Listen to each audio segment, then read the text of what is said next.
is up, Sip&Awe podcast? Welcome to an exclusive YouTube episode 2.5, with my cousin Ryan Romero.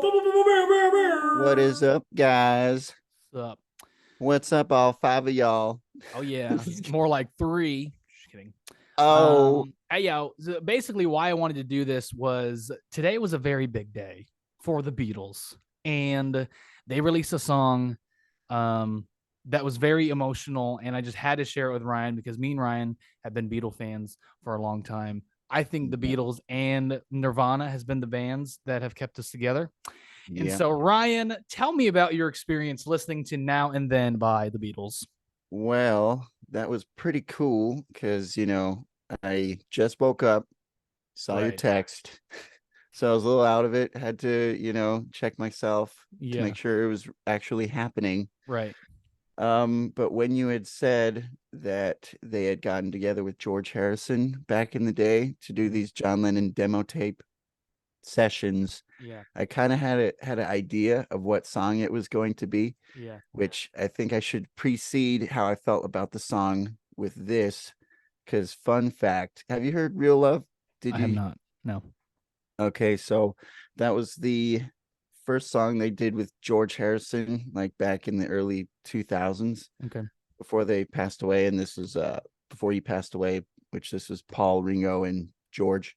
Mm-hmm. And they were going through John's demo tapes, and so they decided to do Real Love. But I think it was between Real Love and this Now and Then song. Okay. And Paul McCartney was saying to George that he was talking about doing the Now and Then song, and George Harrison actually thought it was crap. Well. And then Paul McCartney was like, "No, dude, it's John Lennon." Like he's like, "No, that song's rubbish." In his words, not mine. I don't say rubbish. I But I was really impressed, like especially Yeah. with the like how you were saying they used the technology that they used in the Get Back sessions, Yeah. the AI to distinguish the vocals Right. from the instrumentals so that they can mix them and layer them. And I thought that was really cool. And it actually sounded like they tuned John's vocal, which was kind of sick Yeah. because John Lennon hated the sound of his own voice. Yeah. And I 100% guarantee that if John Lennon recorded something today, he 100% would have tuned his own vocal. For sure. What's cool is what I would like to do is kind of explain what we're talking about, because I feel like people listening in might not know what we're talking about with Good point. them using the tapes and stuff. But in the video that I showed you, basically the Beatles released a short film about them making this. And so Paul Did McCartney you was watch like, the film? yeah, it was that little video I showed you, the 12-minute video that the Beatles made. Did you not I see that don't part? think I don't think so, no. Okay, so in that video, Oh, was that first link? yes, that was the first link. Okay, I haven't checked that out yet. Yeah, so Paul McCartney basically says, I thought about, like, would John Lennon want me to do this song? And of course he would say absolutely. And then my thought is like, you don't know that. You don't know. What if John said, nah, that song sucks? Like, Yeah. so Well, yeah, sorry, go ahead. yeah, but I it's just things like that, like when I'm at a funeral, it's like, this is what the family member would have wanted. They would want, like, you don't know that. I feel terrible saying that. But why don't you, Ryan? Yeah. I guess I can explain because I saw the video. So basically, after the Beatles broke up, John Lennon would make demos, kind of like a lot of artists do. You've done it, I've done it. Kurt Cobain used to do it. Who And hasn't? who hasn't? Right. So John Lennon's wife, what's her name again? Yoko? Yoko. Yoko, Yoko oh gave no. the tapes to Paul McCartney and the rest of the crew. Was And this in the early 2000s? this was in the 90s. In the When 90s, did John Lennon die? in the 1980. Okay. So sometime in the 90s. I'll put the link in the description. You guys can watch it so you get the dates right. I'm really bad with dates. Basically, so John, George, and Ringo Starr were listening to these tracks and we're like, man, we can actually bring these back. And so Now and Then was one of them. But the track back in the 90s, you cannot do what you can now with AI, is separate tracks, so they couldn't get John Lennon's vocals and the piano. So in the 90s, they had a really hard time hearing the piano, so they couldn't really figure out what he was playing. They couldn't really mix it well, so they put it in a vault and they just never touched it again. Then in 2001, is that when George Harrison died? I think so. Okay, so when George Harrison died, they were like, crap. 102. Yeah. Yeah, now he's gone. Like, what are we gonna do? And then it jumps all the way to last year, 2022. They started to make Get Back, which is a documentary on the Beatles on Disney Plus. It's really, really cool. If you're not really a Beatles fan, I don't really think it'd be entertaining because a lot of it's just like boring writing time. Like it's super You boring. could tell Peter Jackson made it. Yes. Yeah, for sure. And so if you're not a Beatles fan, there's like no interest that you should want to watch it. But they use the technology for Get Back to bring back the song. They separated the tracks. Paul McCartney, Ringo Starr came together last year and they produced Now and Then, and they released it today. And I was shocked. It was so good. And I noticed that it was John Lennon's vocals. I was like, how in the world? And so I looked it up on YouTube, and sure enough, I found the video that I sent you. That it was an old demo tape from John Lennon, and they recorded to it. So yeah, which that technology is really interesting because you might have seen this clip, but Peter Jackson talking about that AI technology, how they used it to really balance all the levels, to mix all the levels from the clips for the Get Back sessions. Because he said in the filming of it, the Beatles, they would play their guitars really loud while they're having a conversation, so they wouldn't pick them up by the people filming them, which is funny because they hired them. But I thought that was interesting that they can then mix them to be able to hear the conversations clearly. Right. What's crazy too is if you look behind the scenes, the original clips that they use in Get Back are really distorted and really bad. But then they use the technology that we have today, and they're super clear, they're super crisp, and it's mind-blowing what a computer can do. And so that leads me to my next question, Ryan. How do you feel about AI? Gonna take over the world? That's an interesting question because I mean, because you really have to it seems like you have to get the programming right. You have to get it specific, because AI, I don't think would have any goals or motives that are either, evil or good. It's just, it doesn't think emotionally. Right. It's just a program. Right. I like Elon Musk's analogy, if AI heard that happiness was just a flood of serotonin in the brain, and you said, AI, make me happier, it'd just pump your brain full of serotonin, which probably wouldn't be a good thing. Right. So yeah, they're just very literal. They go by the code. So I don't think AI would take over the world necessarily, or it could potentially destroy the human race, but not out of any evil intention. I don't think we have evil intention. Sure. Yeah. I think with anything, what do you think? Anything in moderation is cool. I think AI is very helpful. I work at a school, and so they kind of presented that AI can write your lesson plans. AI can help you create tests and stuff. All you got to do is give them keywords, and it'll basically do it for you. I think that's great for a teacher who doesn't have to be so time consumed by creating things. But I also think that it is a lack of creativity, because AI simply does anything you want it to. It can paint pictures, it can write music, it can do anything. And so I think if someone were to get famous for creating music on AI, I would think that's really silly, because it's not really them doing it, it's just a program. And so, does that make sense? Yeah. And it depends to a certain extent, because if they're like, write a symphony like Mozart, right, and it did, then that's like, no. But if they like had like a Steve Jobs kind of a mindset, and they were able to, dictate to the AI what to do, and they were able to create something really cool, even though they didn't have the skill set. For I sure. might give a pass on that. Yeah. It's a weird tool, I Yeah. guess. It's very interesting. But yeah, that's basically like my only point of view is I think it can kind of create a lack of creativity because all you got to do is click something and then it's there. Right. I also think it's can be used for fun things. I mean, it's like for school, if you need some like random art, you can put like llama in a tutu and it'll make it. And I think Yeah. that kind of thing is kind of funny. Yeah. But overall, like I don't know, like I'm curious if AI were to make a movie, if it would actually be enjoyable, you know? So Yeah. Yeah, I'm curious when it gets to that point, because now there's still like a lot of bugs in it. It's still pretty glitchy, and they do have good parameters on it.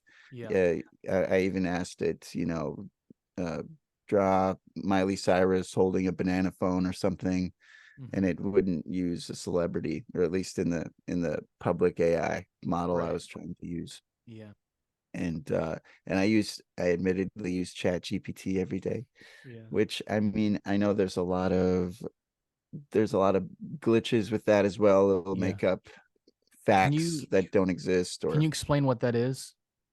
um so yeah, Chat GPT, for those of you who don't know what that is, it's a AI model, and you can type in pretty much anything, and the AI model, I think it's up to date up to 2021, I Mhm, think. So it has knowledge of current events up to that date, gotcha. and it trains itself on just a whole bunch of information made by human beings, Yeah, and it will respond to you as if it's a human being. It's very human like, which yeah, is kind of crazy. And you yeah, could pretty much ask it anything.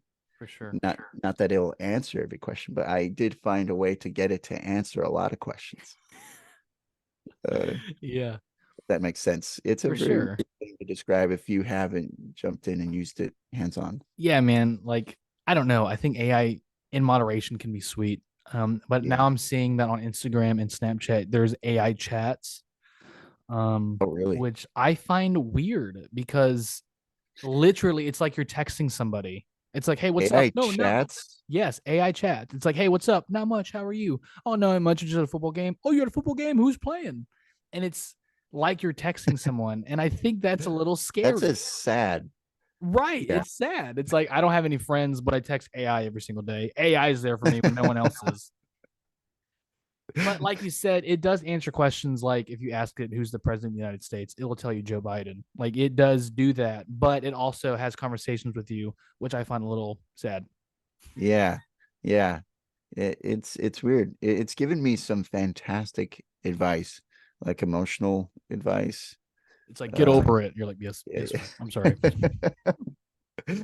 Grow up. I'm like, all right, thanks. I needed that. Uh, yeah, I don't know. It's a weird tool. And Yeah. to go back to like the dangers of AI, it, it could it could just slip out of our fingers, Right. because, I mean, right now it's not so, I don't know what you would say. It doesn't have as much creative ability, Mm-hmm. i- if that makes sense, to where it'll go out and seek information on its own, Mm-hmm. teach itself, because once it hits that point, or someone isn't careful enough, it could hit that exponential curve, Mm-hmm. and heck, in one day, uh, evolve to what would have taken us thousands, if not millions of years. In a single day, AI could get to that point. Yeah. So that's kind of, Yeah. It's crazy, yeah, man. We live in a kind of crazy time, Ryan. Jeez crazy Louise. time, dude. My goodness. But World War like Three's on the brink. No, go son, ahead. but I mean, like we were talking about, like they used a Sunday to World War Three. son. Take that. Just kidding. Hey Um, yo, beep, beep, hey beep. yo. Beep, beep, beep, beep, beep. Okay. But Ba-doop, like ba-doo. them using AI to do the Beatles thing, I think is really cool. And so I'm totally not um going back to AI. Um, Yeah, yeah, yeah. Yeah, man. Did it make you emotional? Did you cry when you heard the? Um, it did make me emotional. I did not cry. I was just more I was amazed. I So I didn't cry. I was weeping. didn't cry, being that I'm not a child. Ryan. No, but it was cool because I was like, how in the world did they do this? Because when I started listening to it, I was like, hold up. First off, the Beatles made a song like half the band's dead. So how the heck did they do that? Did Paul McCartney and Ringo Starr come together? And then I watched the video and they're like, oh no, we used a John Lennon tape. I was like, what? And so Yeah. that knowing that made it a little bit more special. Mm. I will say that it was on repeat on my way home from work, and I have a 40-minute drive. So that kind of tells you how much it meant to me. What about you, Yeah. Ryan? Yeah. I I don't know if I'm just like emotionless or something. But I was just like caught up in the like, wow, I haven't seen that clip. Whoa, that looks crystal clear. Like Yeah, I I wondered, did they restore that, or is that just the film how it was? I was just like caught up in the technicalities. for I was sure. like, and I was like, oh, that's interesting. They have it like John Lennon's conducting the orchestra. But then I'm like, wait, there's a young Paul McCartney next to the old Paul McCartney. Like, why'd they do that? And you're I like, was oh just, wait, yeah, I I'm was listening to just the song. My bad. caught up in all that stuff. Yeah, yeah. The video I sent you with like the orchestra stuff, I didn't watch that. I just the things said official music video, so I just sent that to you. So Oh, okay. yeah, I'll have to check that out. Yeah. So were you listening to the Spotify recording? Is it I on was Spotify? I was on Spotify, and they have a Love Me Do 2023 remix. Remix Yeah, or master. Let me see. I'm gonna look at my on phone. the It sounds really good though. on the Beatles page. Mm-hmm. I It's want to like hear a remix. it's like Paul McCartney. Yow, we If the they just Beatles. if they just remixed it for the club, for a club No, setting. not remix. It just says mix. 2023 mix. It does sound Oh, fresh. okay. Okay. It does sound new. But I yeah, so wonder what they did. They just like dropped the harmonica like 1 or 2 dB. it sounds different for sure. I would play it, but YouTube will kick it down for copyright reasons. But I'm always curious how much they really did in those remixes and those none. remastering. It was all AI. It's all AI, dude. That's the thing. They did nothing. They just asked Paul McCartney, "Hey, can we do this?" He's like, "Sure, mate, sure." And They so just asked the robot butler, they did nothing. remix all the Beatles catalog for me, thank you. One button, and you have a whole new. You have 8 different Beatle albums from AI. While they're just shoveling nacho cheese in their mouth. Oh my gosh, how's the weather been in Phoenix? And I asked that because here Yes. where I live, last week it was in the 80s. This past week it's been in the 50s, and then next week it's back in the 80s. I would just love it if while you were saying this, the wall behind you fell down and I was in the other room. That would be awesome.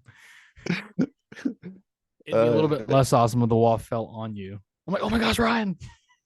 It's like, why didn't you just have him in the same room? It's like it adds when it's on Zoom. Like he doesn't need to be in the room with me. Jeez. um, it's been really good actually. Especially this week. It's been like jacket optional kind Praise of God, weather. baby. Which when I choose for a jacket, I go no jacket myself. Has it been pants optional? Pants or no pants? You a Oh, pantsless man? I think I need pants. I don't have on any pants or underwear, but I guess you guys didn't need to know that, but I'm gonna scratch you do that. now. Hey yo.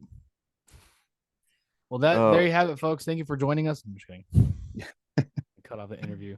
What's funny, I'm noticing your hat. Every time I go to Guitar Center, I see that exact hat, and I'm like, man, I want it so bad.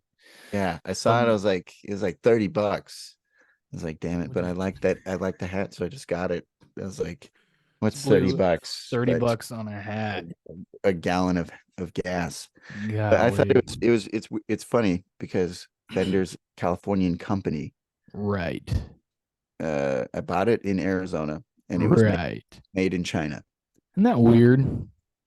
Yeah, Were you made in China, Ryan? I hope so. Yeah, I got a little scar right here that says "Made in China." Just kidding. Made in China. Yeah, in the fall. In the fall, praise God, baby. It was made in the fall or late winter. Late So winter. A funny fact about being made. Did you know? I don't know if the website still exists, but there's a website. Type in your birthday, and it'll give you the week you were conceived, and it'll give you the top songs and movies that were playing during that week. wow, Yeah, minus that is some awesome. Mariah Carey song. Yeah.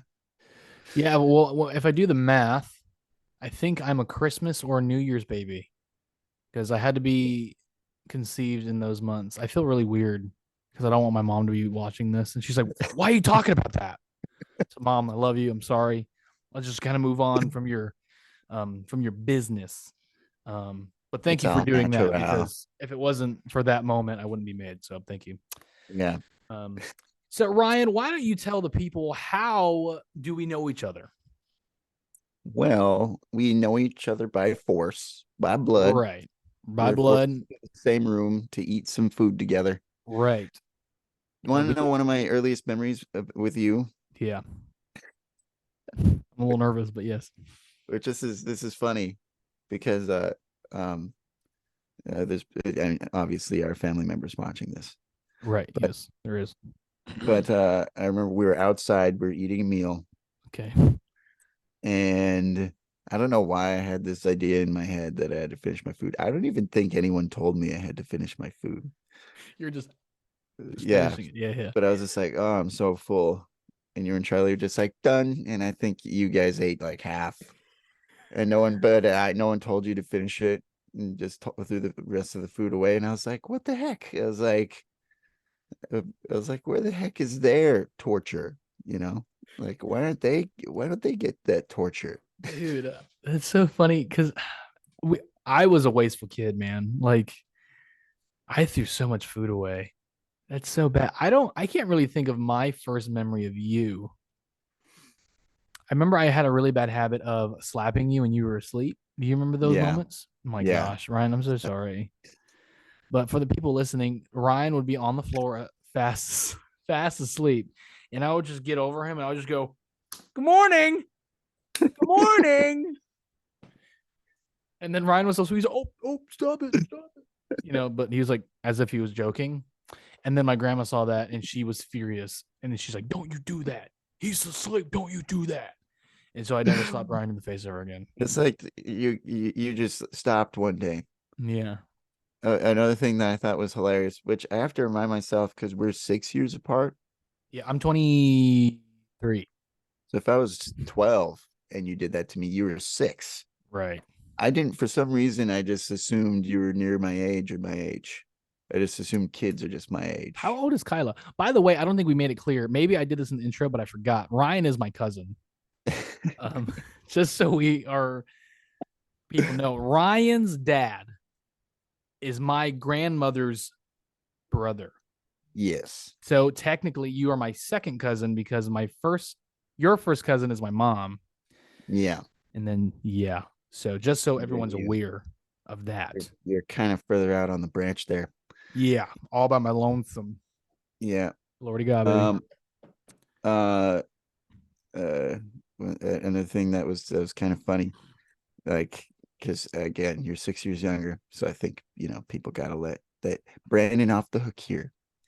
But something that I thought was hilarious growing up, well, now I find it hilarious, was because you and Charlie would be like, come on, guys, spend the night. Come on, you guys want to spend the night? And be like, okay. And then from the other room, I'd hear, Grandma, Ryan wants to know if he could spend the night.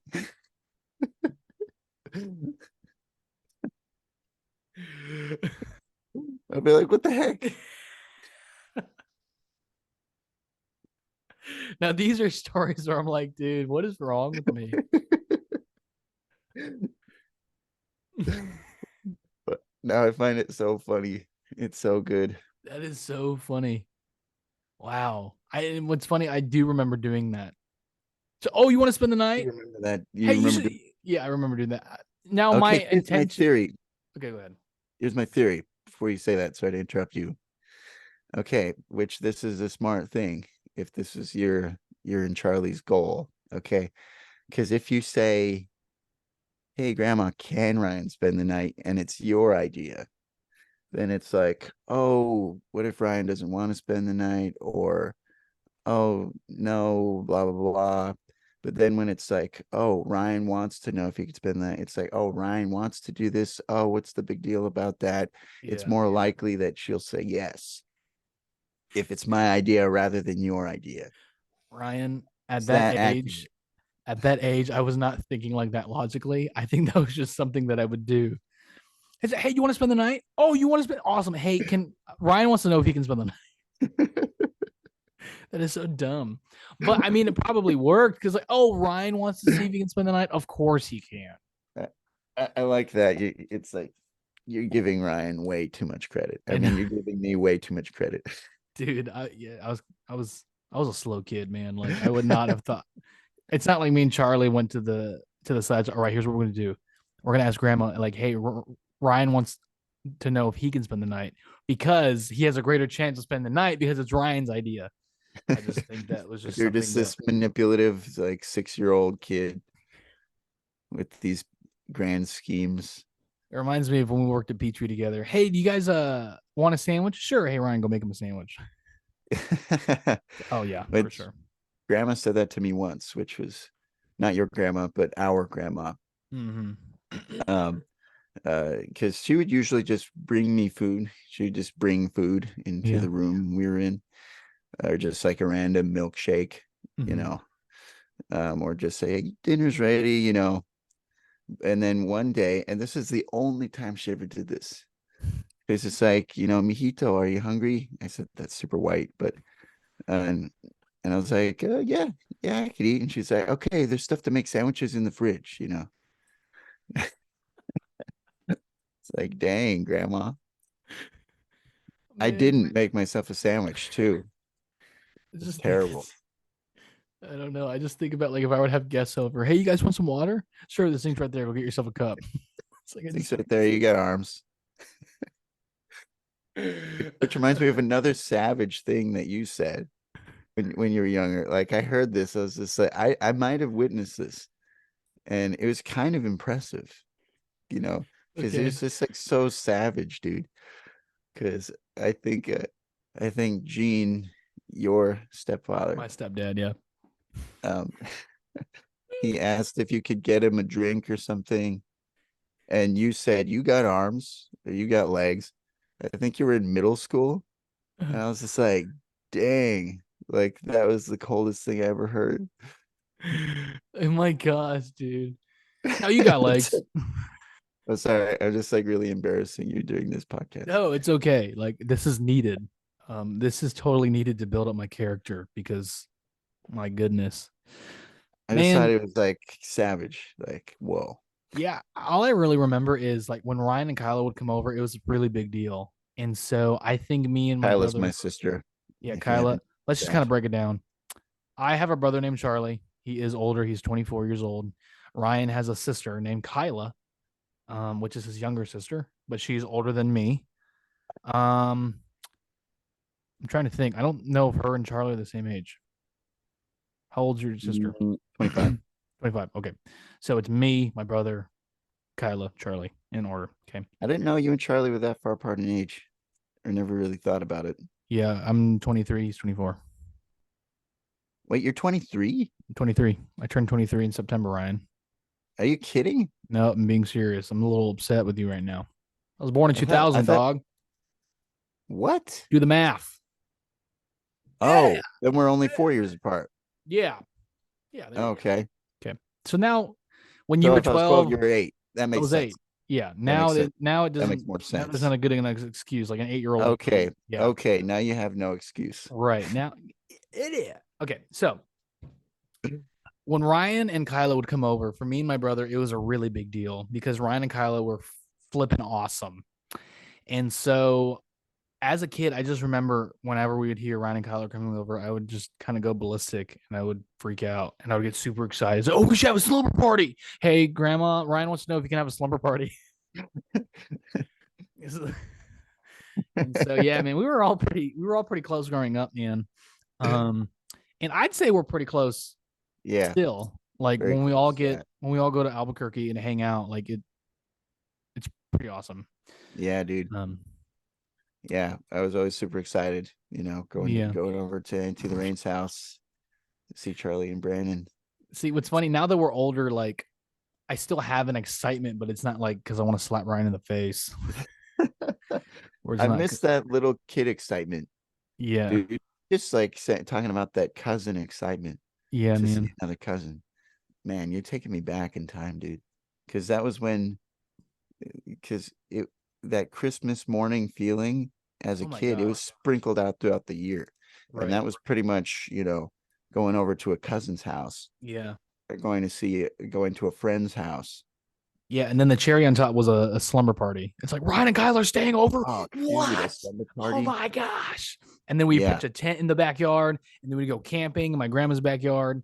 And then Kyla yeah. would be doing Chris Angel impressions. Do you remember that? Yeah, And my brother had an ear infection or something, so he was in pain yeah, the I entire remember that. time. And we're Wow. just laughing and having a good old time. I think that week, I think we stayed over at Auntie Lorraine's house for like a week. Yeah, We were I do. just there the whole week, You were there just for a long swimming and time. eating and Yeah, slumber man. partying it up. Yeah. Yeah. Man, I'm really enjoying this. I only have Mm. 6 minutes left. Do you want me to redo this or do you got something to do? We could keep it going. Okay, Yeah, let's keep it going, dude. okay, so I'm gonna end this real quick and then we'll be right back. Okay, I'll call you right back. I'm gonna email you the new link. Okay, sounds Okay. good. See you guys later. Awesome.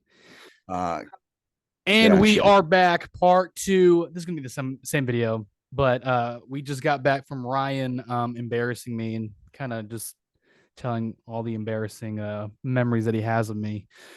Oh yeah. Yeah. But yeah, man, we're talking about the excitement of cousins coming over. Yeah. And even still, too, what's cool is the last time I was in Albuquerque, me and Ryan did not talk about it, but our us visiting home kind of fell at the same week, at the same time. Yeah. And so when Which I for found, us is crazy yeah, because because we we're didn't, never there. right, because We're never in Albuquerque. You're in Louisiana. right, I'm in Phoenix. right. And so, yeah, so when I found out, let me just tell you something, y'all. I was so excited to see Ryan. That childhood excitement to see Ryan and Kyla just came back. And so, yeah, man. Same here, dude. My Same here, goodness. man. Yeah, so why don't you tell everyone what you've been doing in Phoenix? Well, I test cardiac monitors. Mm. Yeah, they Yeah, man. strap them up and right, you're like the Defibrillators. test. I test defibrillators on Yeah, myself. Yeah, yeah. man. It pays very well because it's very life threatening. I'm just kidding. But before I came to Louisiana, I technically live in Texas, but before I moved to Louisiana to join a ministry internship, and before Ryan moved to Arizona, we were a part of a band, ladies and gentlemen, which you can still listen to on Spotify and Apple Music. We were called Meadow Lake. Yes. Ba-ba-da-bum. Yes. Which I'll be honest, I didn't do too much with Meadow Lake. I played one show. I went to like one or two practices. Yeah. But my heart was in it. So Yeah. I was the biggest fan of Meadow Lake. Man, it just lived so far away. Yeah. That's the only thing. Yeah, basically 45 minutes. So I live 45 minutes from my job. It's basically the same thing. And back in the Disney day, when I was in the band, I had a Ford Bronco in 1990, which died all the time. And so I did not trust it driving to Ryan's house. So I just rarely went. Yeah. So, but me and Ryan, we played music together all the time. He would bring his guitars whenever he'd come to my grandma's. But one of my favorite memories of you, Ryan, I don't know if you remember this, but for me, this was like the night that me and you became close. This was the night where me and you just like, oh. I don't know why, but do you remember? I don't know how old we were, but we walked to the park and we just had the deepest conversation. We're sitting at the park by my grandma's house. and we're just talking about life, talking about things that we're struggling with, talking about. Yeah. Do you remember that? The park near your near Auntie Lorraine's house, Yes, my grandma's house, and it and it was was just just me you and and I. you. We were talking, and I don't remember what we talked about, but I remember in my heart in that moment, I was like, man, Ryan is probably one of the closest family members I Mhm. have. Um, and so, do you remember that at all, or you have no idea what I'm talking about? No, no. Wow. Though All right. Thank you guys for joining in. This is the last time I'm going to talk to Ryan. I'm just kidding. because we've had a few deep conversations, and definitely Yeah, like a few that have stood out to me. Though for I sure. remember things in a weird way though too. Yeah. Can you Uh, explain in what way? in what way I remember things in a Yeah. strange way. Yeah. Yeah, so this drives Kyla insane, but Okay. which I should also say this, because there's such a thing called episodic memory, which I guess this the description's in the name, but I used to have a great episodic memory when I was 12 years old, 13 Can years you old and define prior. episodic memory as if I was 5 years old? Yeah. So so right now, like if this is an episode happening, an interaction between you and I, Yeah. a really good episodic memory, you can remember verbatim what the other person said. It's like Brandon said this, and then I said this, and then Brandon replied with that, and Okay. and Okay. it even extend to, and Brandon was wearing a black beanie with a black and white hoodie, and Okay. Yeah. the amount of details you're able to remember in Mhm. an interaction. Yeah. 12 years old and prior, like my episodic memory was perfect. It was not perfect, but it was really, really good. I can remember Yeah. dialogue in a conversation. But now I just come away with like the vibe of the interaction. Right. Like I remember like certain, I don't know, key points, and I could kind of paraphrase. I could kind of say like, "Oh, I asked Brandon this question, and Brandon said something along the lines of," but I'm bad Yeah. of saying like Brandon said exactly this. Like, Right. What's cool that you say that is I took a psychology class when I was in college, but I sadly dropped out. Wah, wah, wah. And we talked about memory. oh, So we talked about memory, and Joe Rogan made a statement about memories, which I found really interesting, and I didn't know if he was right.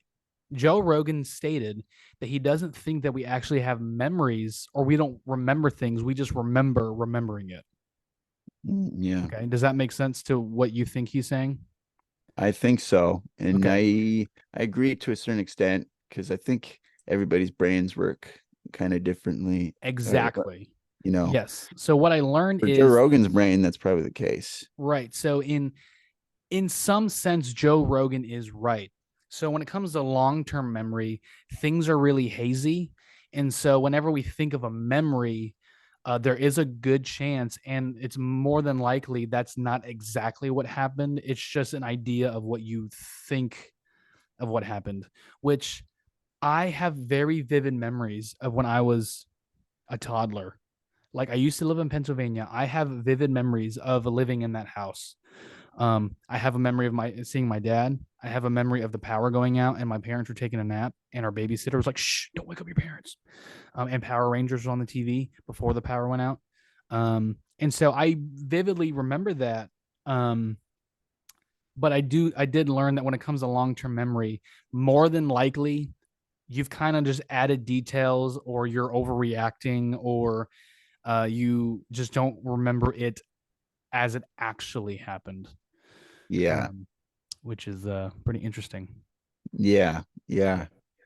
It is interesting, and depends on the scenario too. Like Right. if you're at a store during a mugging or something, Yeah. it's And gonna be your emotions are just gonna be your heart's gonna be pounding, right. the And I blood think brain's gonna be flooded. too, I Yeah, think for me, it's like what you're going through with that event. For example, during my wedding day, I was really emotional, and I felt like I was dreaming the entire day. It did not feel real at all. And so because of that, I don't really remember my wedding. I remember yeah, being at the altar. I remember being in the sanctuary. I remember the party, but I remember hanging out with the dudes before. But like there's some details where I don't really remember. And I Mm. remember that I felt like I was in a daze the moment I got to Cancun, which was our honeymoon. Like after the wedding, we went to Chick-fil-A, we got food. I felt like I was still dreaming. Actually, I went too far. So I got out of that daze the next morning we woke up because I woke up for some reason my brain registered I was in my dorm room by myself, and then I opened my eyes and I see my wife, and it actually scared me. I was like, oh, I was like, oh yeah, I just got married.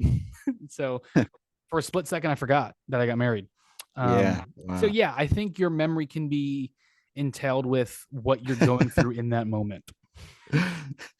It's like when you wake up and you think you're in your bedroom. It's like, oh wait, I'm in a hotel in Right. another city. You're like, oh yeah, I'm not home right now. Or even, oh yeah, I fell asleep on the couch. I hate those moments when you come home from work or something and the sun is still up, you go take a nap, and then like 8 hours later you wake up and the lights are all off, everyone's asleep, and you're like, uh whoa, what is going on feel here? like a freaking loser. Yeah. And you realize that you've been asleep for 6 to 8 hours, and you just yeah, stuff like that's And you're really funny. not gonna feel tired until Not at all. My one of my favorite memories afternoon. is one of the very first times I hit a dab pen. And for those of you don't who smoke THC, At first I thought you said a dad pen. that's what I said. No, I'm just kidding. A dab pen, DAB. And so basically what it is whenever you squeeze marijuana, the flower, all this wax stuff comes out. That's basically what it is. And so I took a hit. It was right after school. This is when I was not a believer in God. Okay, I was a heathen. I get zonked. One hit knocked me off my butt because it was like 95 or 99% THC. It was bad. It was way up there. Okay. Which in context, like what the average marijuana bud has what, like 15%, I don't know. 20%? Let's see. I'm going to Google it and talk at the same time. So if I stop talking, that's why. That because Anyways, that's like 90+%. That's like not even the difference between beer and tequila. That's like the difference between beer and Everclear or moonshine or yeah. something. So the average THC in the flower is 15 to 25%. And in a dab, it's, let's see, average 15 to 25. percent. And if it's 90+% in a dab, that's jeez. Yeah, between 60 to 90 THC. That's a huge It's a gap. huge gap. And you were sure that yours was 90+%. Yeah, because he was very proud Lord. that he's like, dude, this is over 90%, bro. Take a hit. And so I took one hit and I died. Dude. Yeah. So what happened was I go home and Damn. I take a nap, okay? And so I fall asleep. I'm probably asleep for 3 to 4 hours. I wake up and I'm still zonked. And I was awakened. How I was long did you sleep for? like 3 or 4 hours. Okay. Awakened by my stepdad, whatever. Anyways, he woke me up. He's like, Summoned. hey, you're taking me and your mom to our friend's house. Let's go. Okay. Cause I don't want to like assume, but I'm assuming they were buzzed. Cause like, how come you can drive yourself? Anyways, we get in the car. I'm zonked out of my mind. I don't know if my mom even knows about the story. And then a You're red driving light a is spaceship. approaching. Yeah. And I'm just like this, just mind my own business. And I go right through the red light. And I didn't even acknowledge it. He's like, dude, you just ran a red light. I was like, oh, my bad. He's like, do you even care? I'm like, well, you passed it. So, dude, bad, man. Do you even care? That's asking, do you even care about our lives? Do you even care? It's like, no. Do you even care about life, dude? Do you even want to live anymore? It's like, yeah, I do, but I'm zonked out of my mind. But if I would have told him that, I probably would have gotten in trouble. So I didn't tell him That's so funny. It's not. that. Yeah, but It's that is a hilarious. true story that really happened. Were you like And driving a spaceship or what? that's Like, what it how'd felt like. Dude, I was out of it, man. Like, oh my gosh. I don't remember anything after that point because I think I was so zonked. Like the fear of running that red light kind of like brought me back for a second.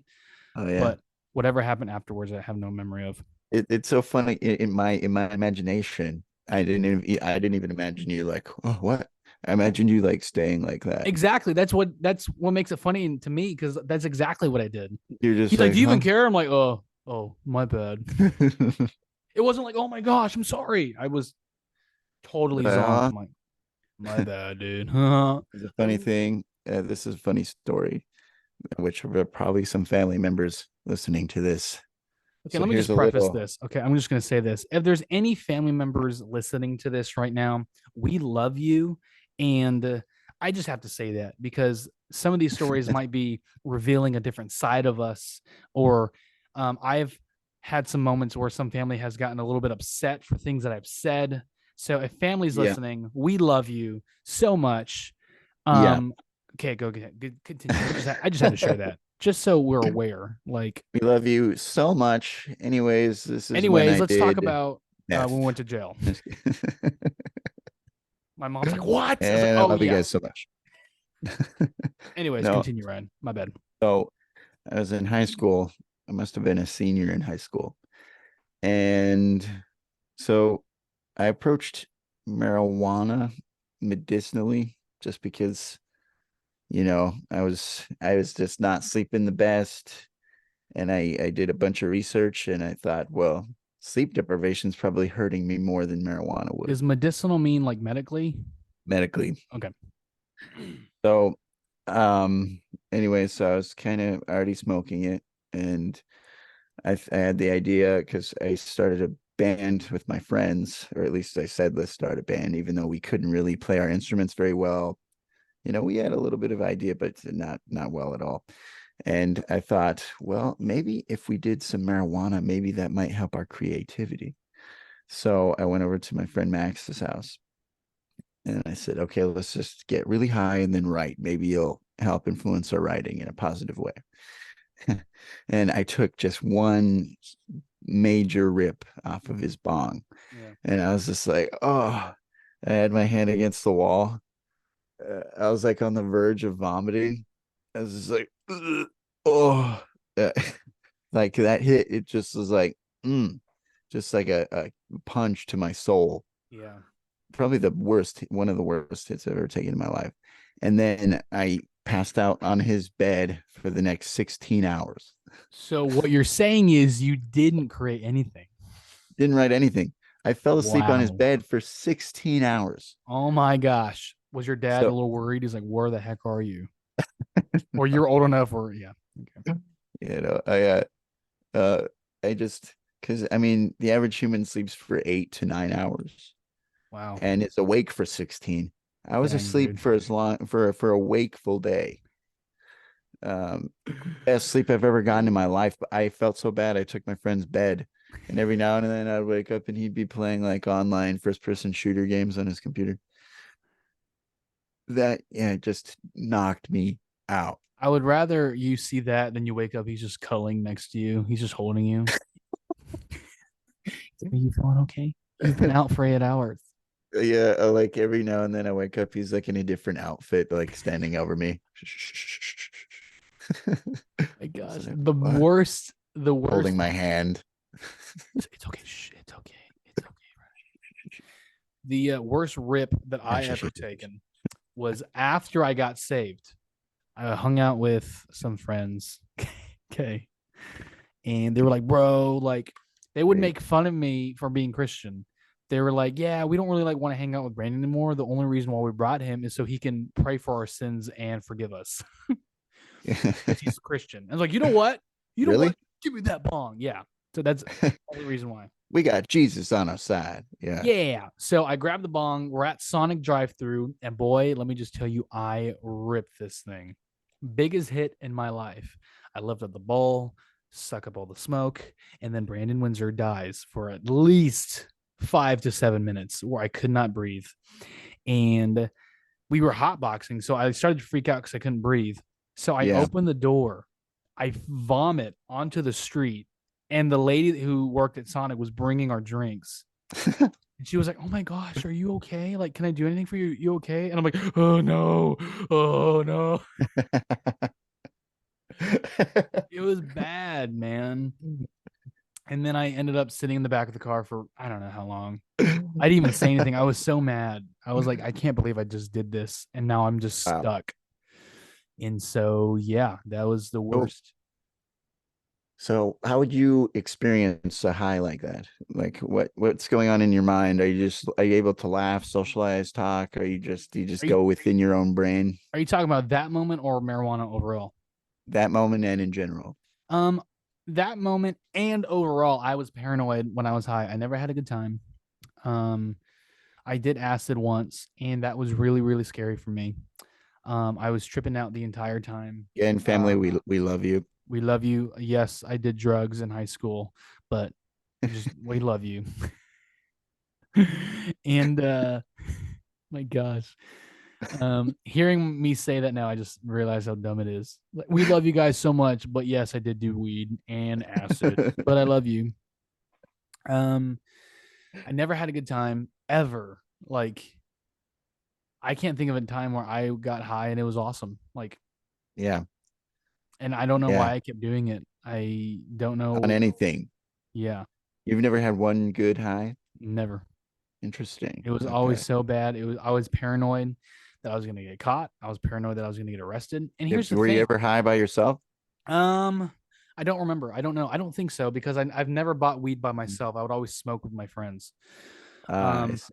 and what the issue was, my friends were the kind of people who would want to smoke and then go walk around or, um, go do things. And so I'm zonked out of my mind. I'm in public all the time. So I was paranoid all Yeah. the time. I was never relaxed. I never had a good time. I was just like, dude, I cannot get arrested right now. I have weed on me. We're all zonked. We're at Taco Bell. The scariest moment, I'm with my friend Lars. Yes, you heard me right. His name was Lars, Lars. We're at Bahama Bucks. We're all zonked. That's Okay. his legal name. His legal name is Lars. Okay. Okay. And so he's ordering at Bahama Bucks, but he passes out on the cash register. Like he's just like, yeah, can I get a and he's laying on the cash What? register. And I'm like, Lars. And then everyone is like, Was he joking around? he was serious. Like he He was was so he was down. zonked. What He did was the so cashier say? nothing. She just stood there. She was this young high school girl and she didn't know what to do. So she just stood there. Can you do an impression of her, what she did? Uh, um, hey, are you Well, do you know what you want? do you know what he wants? Because he's um, but then we order our stuff. I'm high, and so I'm having the best time of my life because it just tastes so good. But Lars is passed out on the bench next to me, and it's bad, dude. I think if you're setting up, if you name your kid Lars, I mean, which they have to be Metallica fans. Exactly. You're setting your kid up to be a pothead in high school, minimum. You do not meet someone who's successful named Lars. I'd Just love if he kidding. was like valedictorian. No, but I he's like to thank my parents and passes that at the pedestal. He was His like the cap falls highest off. GPA, 4.9. Lars. I just want to thank my teacher. This kid's a genius. My gosh. But yeah, man. Oh, the suspense here. Man, my drug days. Powerful. No, Wow. yeah, My goodness. yeah. Yeah, I man. yeah, I don't know. I enjoyed smoking by myself, which it would give me fantastic sleep. I was able to get fantastic sleep. I honestly did better in school when I was on it. Mhm. And my I definitely had a mood disorder. Yeah. And so what I would do is I'd do usually one hit and I was good for the next 2 or 3 days. I kind of felt that burnt feeling Yeah. for the next 2 or 3 days, which I loved feeling burnt. I felt so relaxed. I just felt baseline when I was burnt. And I remember I was able to jump on the trampoline with my little sister when I was in that state. And I was just like, this is great. Yeah. Kind of thinking like, why can't younger individuals do this? But the only thing I didn't like about it was I'd have mood swings for 2 weeks when I would stop doing it, when I thought like, okay, I've been doing it too much. Yeah. But yeah, Knowing that, has your outlook on marijuana changed? Like, I don't want to say your beliefs, but um, has your outlook on marijuana stayed the same? Like, it's awesome because of how it made you feel, or you knowing that you got mood swings, has it kind of changed your perspective on marijuana overall? Um, that's a good question. Because there's a lot involved in it. Are you talking overall Yeah, or just like marijuana overall, as a like medicinal? Romero right now. Like, how do you feel about marijuana? Because I have my own beliefs, but I'm Yeah. curious in what you think now that Um, you've dabbled. I guess I've kind of always had this thought that in general, it's not good to inhale smoke of any kind. It's not good to inhale, smoke from burning substance into your lungs. Bad for your lungs. Probably bad for your blood cells to be able to transport oxygen Yeah. throughout your system. But marijuana or THC, consuming it, um, I know it can help a lot of people. I think I have a positive outlook because I mean, like we kind of stated earlier, everybody has a different brain, everybody thinks in a different way. And I think for some people it's great, and for other people it's not as great. And maybe for everybody, maybe dipping their toes into it for the first time to start off at a low THC amount and make their way up. Because who knows if having a really potent edible, if it could bring, like, if you have schizophrenia in your family or something, who knows if it can make that come to the surface.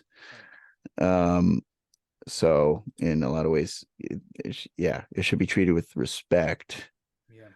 but it definitely shouldn't be stigmatized, which is definitely a lot less stigmatized than it was. It's legal in nearly every state now, Yeah. or it's at the very least a misdemeanor in many states. Mm-hmm. Yeah, I agree with you with the whole smoking thing. I think it's very bad for you to smoke it, but so I don't really support smoking anything Yeah. because it's just not really healthy for you. But I am a firm believer of medical marijuana because I have family who takes CBD or THC, and it has helped them tremendously with either seizures or anything. And Yeah. so I am not for a bunch of teenager dudes or girls. Obviously, I'm not. Okay. Um, just getting in the car, smoking marijuana just to have some fun. Like I Yeah. don't really support that, but I do support um using it um medically for a purpose. And now I Mm. do believe that people can kind of overreact or just come up with some excuse. Like for example, have you ever seen that movie Due Date with Yeah. uh Been a minute. it's funny. There's a scene in there where he's smoking. Zach Galifianakis is smoking weed, and then Robert Downey Jr. is like, "Are you smoking weed?" He's like, "Yeah, I have glaucoma." So you don't need to smoke weed for glaucoma, right? Like, so I think people can make I excuses. Like, did hear that it does reduce ocular pressure. does it really? I heard, Given to Google, but yeah, but what I'm saying is like, I am but just in, for any excuse, it's like, oh, my knee's itchy. I'm gonna go right, a exactly, big bong rip. yeah. And so I am in support of using it medically, but when it comes to just like smoking it just to smoke it or just smoking it like literally putting in your Yeah. lungs, I'm not really for it. Yeah. Are you talking personally or even just publicly? um yes. Yeah. Which I have a really weird I have a really weird stance when it comes to drugs. Because I mean, I feel like if people can jump out of an airplane or bungee jump, then people should be able to even do heroin. I'm not saying it's right. Yeah, can you I feel explain like I your feel like reasoning behind that point? um Because I it know what you're feels saying, but like, it feels weird. It makes me feel uncomfortable that for the government to try and protect people from themselves. I don't really agree with that 100%. I think all drugs should be legal, and I honestly think it would be better for the country if all drugs were legal. I think overdoses would go down, because then the government could produce it, manufacture it, make sure it's not diluted with all these other chemicals that all the cartels and all these guys put into it to increase their profit margins. No more fentanyl. Mm-hmm. I even heard that because like cocaine, so they'll dilute it with some chemicals to increase their profit margins and make it cheaper. Mm-hmm. But pure cocaine, funny enough, is actually better for your septum, because a lot of people who do cocaine, they'll start to make holes in their septum, and uh, pure cocaine. And this has been a while since I heard this, but it doesn't degrade your septum as quickly, Yeah. if at all. Don't quote me on that, but um, so, and two, on top of that, bringing up the cartels and things, when I last looked up this statistic, Mexican cartels, Mexican and Cuban cartels alone were bringing in 30 billion untaxed dollars. And I'm not sure if that was just yearly. I don't know if that was just in their overall profits in general or just from the American market, Mm-hmm. but 30 billion with a B, Wow. as in, boy, that's a lot of cake. For sure. Yeah, man. Like, yeah, Yeah. When it comes to the whole drug thing, I mean, I don't really know much about it. I mean, I do have beliefs like when it comes to like anything, I think um for example, I learned this from Breaking Bad, but methamphetamines used to be legal, right? And so I'm just kind of saying this. I don't really know scientifically, but maybe there is a positive um usage of methamphetamine, or there is a positive usage of cocaine, right? yeah, Um, and so when it comes to that stance, yeah, maybe I'd be for it. But when it comes to just abusing it, I just and getting a high. But I love what you said about bungee jumping or skydiving. It's like they just want to take the edge off. They want to get a high, but they're just kind of using something else because those events do make you feel a certain way. You know what I mean? yeah. And they're free to risk their life doing that. So it's Right. like, well, who am I to say? I mean, I'm not happy. I wouldn't be happy someone's off going and doing heroin, but at Right. this time it's their life. Like, it's Yeah. their journey. Totally. Um, so it's a weird, and two, at the same time, because even going back to like a group of teenagers going and doing some marijuana, you know, um, together. Who's to say that, because it might be on the surface level, it might be this, oh, we're just partying, or just a bunch of teenagers, just maybe succumbing to peer pressure or wanting to be cool. But I think there is an underlying thing even within those scenarios Mm-hmm. that the teenagers are probably struggling. I mean, puberty alone, your brain is being flooded with all these hormones. You're being met with all these new emotions. Who knows how it's going at home, how you're doing in school, how Yeah. you feel about yourself, your self-esteem, even trying to be cool. That automatically shows that those individuals are already have a lowered self-esteem because they're trying to get in with the cool crowd. They need to be accepted. And I think the marijuana may just be an escape. They're just trying to find some kind of an escape to take the edge off. I wonder where that came from because it's like I was that kind of kid who like um I guess I just kind of wanted to escape so I would smoke marijuana, but it's like I wonder what the balance is of um where that really came from because I believe there was a time where that wasn't really available, so kids just kind of had to learn how to Hope grow on up their own. exactly. And so I don't know if younger people being prone to marijuana is a um outlook on bad parenting and I'm not calling out my parents or anything, Yeah, or is it a lack of leadership, or is it a lack of educational resources that we should be learning at that age? I don't yeah, know. I'm just curious where that whole thing came from. yeah, um yeah. I definitely agree that there's better alternatives to that. yeah. For sure. and yeah, sustaining, because that's what I was one of the things that made me stop smoking marijuana, or every time I would stop, because initially I got into it for the medicinal use to help me sleep, but then I also found it helped me with regulate my emotions. Mhm. And I remember I was having just like a little bit of an emotional moment in my high school days, and I remembered, oh, I have marijuana in my closet. Like I have some marijuana, and it made me relax. Mhm. And I was like, wow, those emotions left me Right. simply by knowing I had marijuana.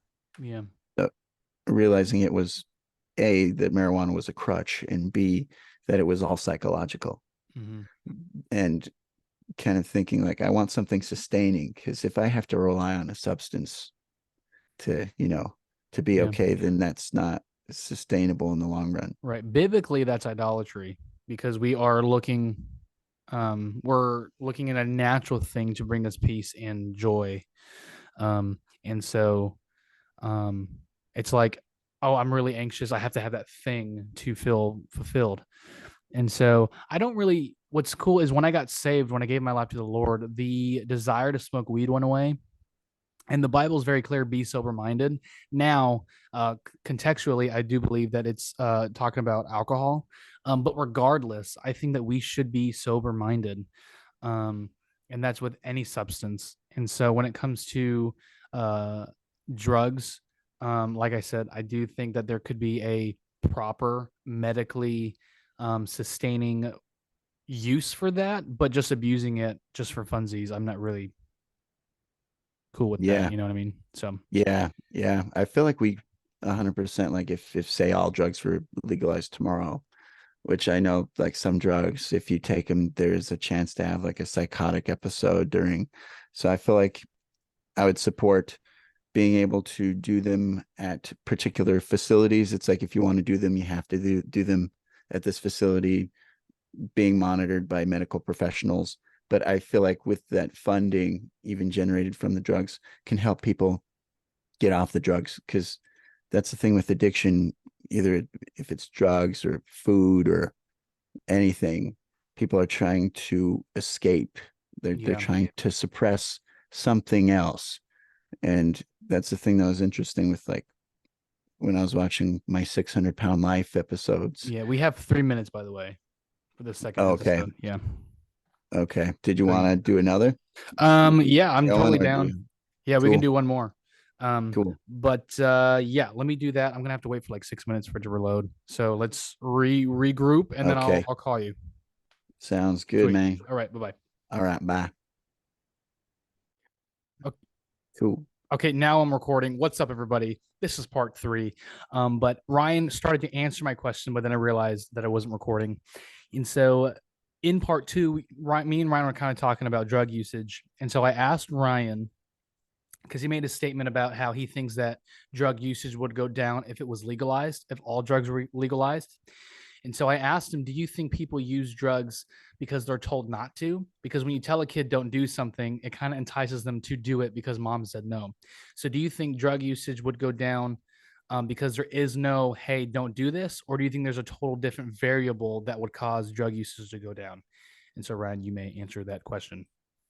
Yeah, I think there's a completely different variable. I think it would take away the stigma away from drugs, or at least a greater stigma away from doing drugs or particular drugs, to where I think there can be more infrastructure created to help individuals, and to less incarcerated individuals.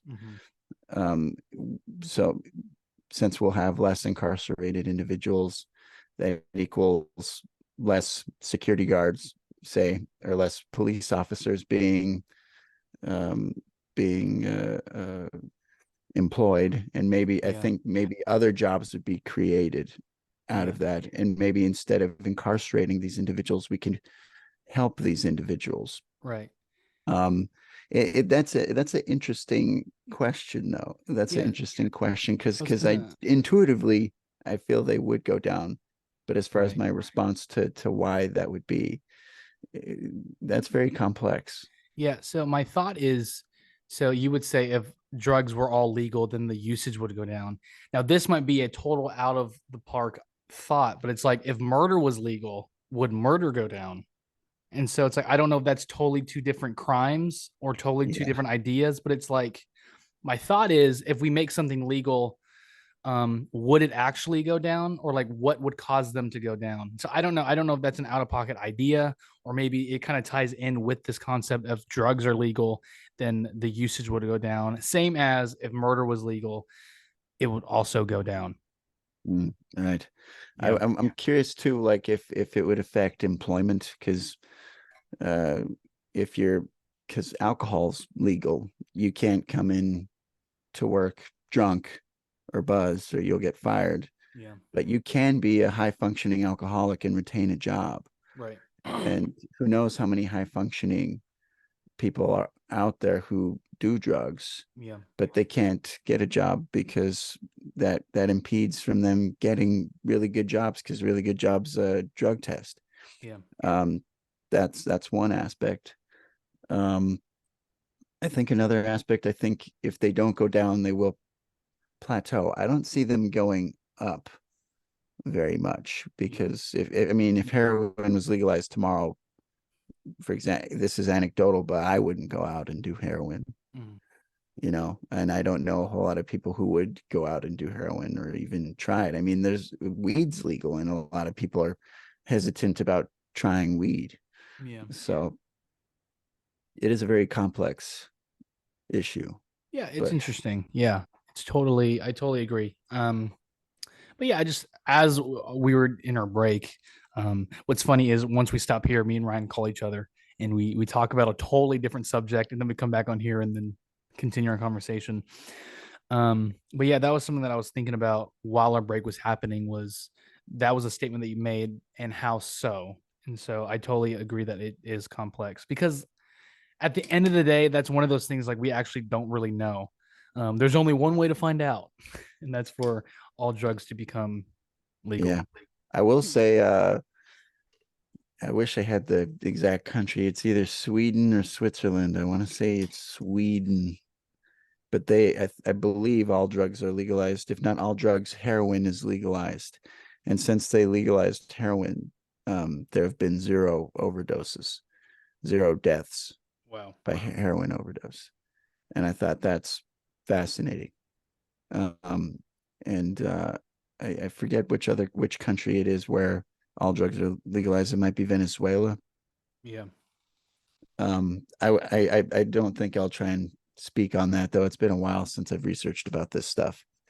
Yeah. What's cool, I just Googled it. That's why I was on my phone. I totally wasn't blowing you off. But I Googled why is heroin legal? And then people also ask, would legalizing drugs make them safer? The big question. Although it is always sad that someone dies because of an addiction, it is inevitable. Legalizing drugs can help make our drugs cleaner and safer. Like you were saying that drugs nowadays are laced with other chemicals, but it will also kill those with an addictive gene because they won't be able to stop consuming the drug. That's what Google has to say about that. Mm. Yeah, that's which is why I think if we do legalize these really hardcore drugs, you have to do them in a designated facility where you could be monitored by medical professionals, and Right. they can issue, and they can maybe even do because a lot of funding would be alleviated if we're not incarcerating all these individuals. Mm-hmm. So much funding would be alleviated to where we'd be able to employ all these Yeah. medical personnel, and they'd issue sterile needles. They'd be able to give you a physical and even give you a dosage depending on your physique, on your Right. overall health, For sure. and to where you wouldn't, and maybe even Yeah. put you in a nice medical room where you can take the drug. Yeah. When it comes to drugs, what blows my mind is that there's a thing called epigenetics where, for example, if your dad was an alcoholic, there's a really good chance that you're going to be an alcoholic. Because the moment you take a sip of alcohol, your dad's genetics that are on your brain, it clicks. And then that addictive behavior just clicks in your brain. And so I find that really, really interesting when it comes to substance abuse. Mhm. So if you were born into a family that your parent abused heroin, there's a good chance you're going to do heroin or have a drug issue. And so that's powerful to me because it's like, um, for my kids to not have an issue, it all starts with me, right? And like for my kids to have a healthy environment, a healthy home, a healthy marriage between me and my wife, because they're seeing an example of our parenting. The best thing that you can do for a kid, in my opinion, is have a great marriage. And so it all starts with you when it comes to your child. So I find that really interesting. I find epigenetics very, very interesting. Mm. And that even legalizing all drugs kind of plays a role in that, because dad could be around or have a higher likelihood of being around because he won't be incarcerated for doing the drug or Right. selling the drug or what have you. For Not sure. so which there's so much stigma around it because there's so many high profile individuals who do cocaine recreationally and they're high functioning and they're law abiding, seemingly moral individuals. Yeah. Again, not saying that it's good or healthy to partake in these drugs, but there's just like so much surrounding them. It's like Yeah. seems way better to me to just legalize all of them. For sure. And yeah, like you said, like promote a healthy message of Yeah. family. Having that family unit is huge. Right. This is totally off topic, but I'm curious on what light you're using because your face is well lit up. And I am using this light. It is a family member's light that I am borrowing. nice. I need to get one of those because my light is yellow. And so my videos come out yellow and I don't like it. And so I can always change my light bulbs to LED. But yeah, I just noticed the glare on your microphone and your glasses. Like, man, like Brian's all set up here, but Are you gonna get a fancy light to where it like bounces off of that backwards umbrella? well, yeah. So there's one that's like $60. I forgot what the brand is, but they make them pretty cheap. So I might start out with something simple. Yeah.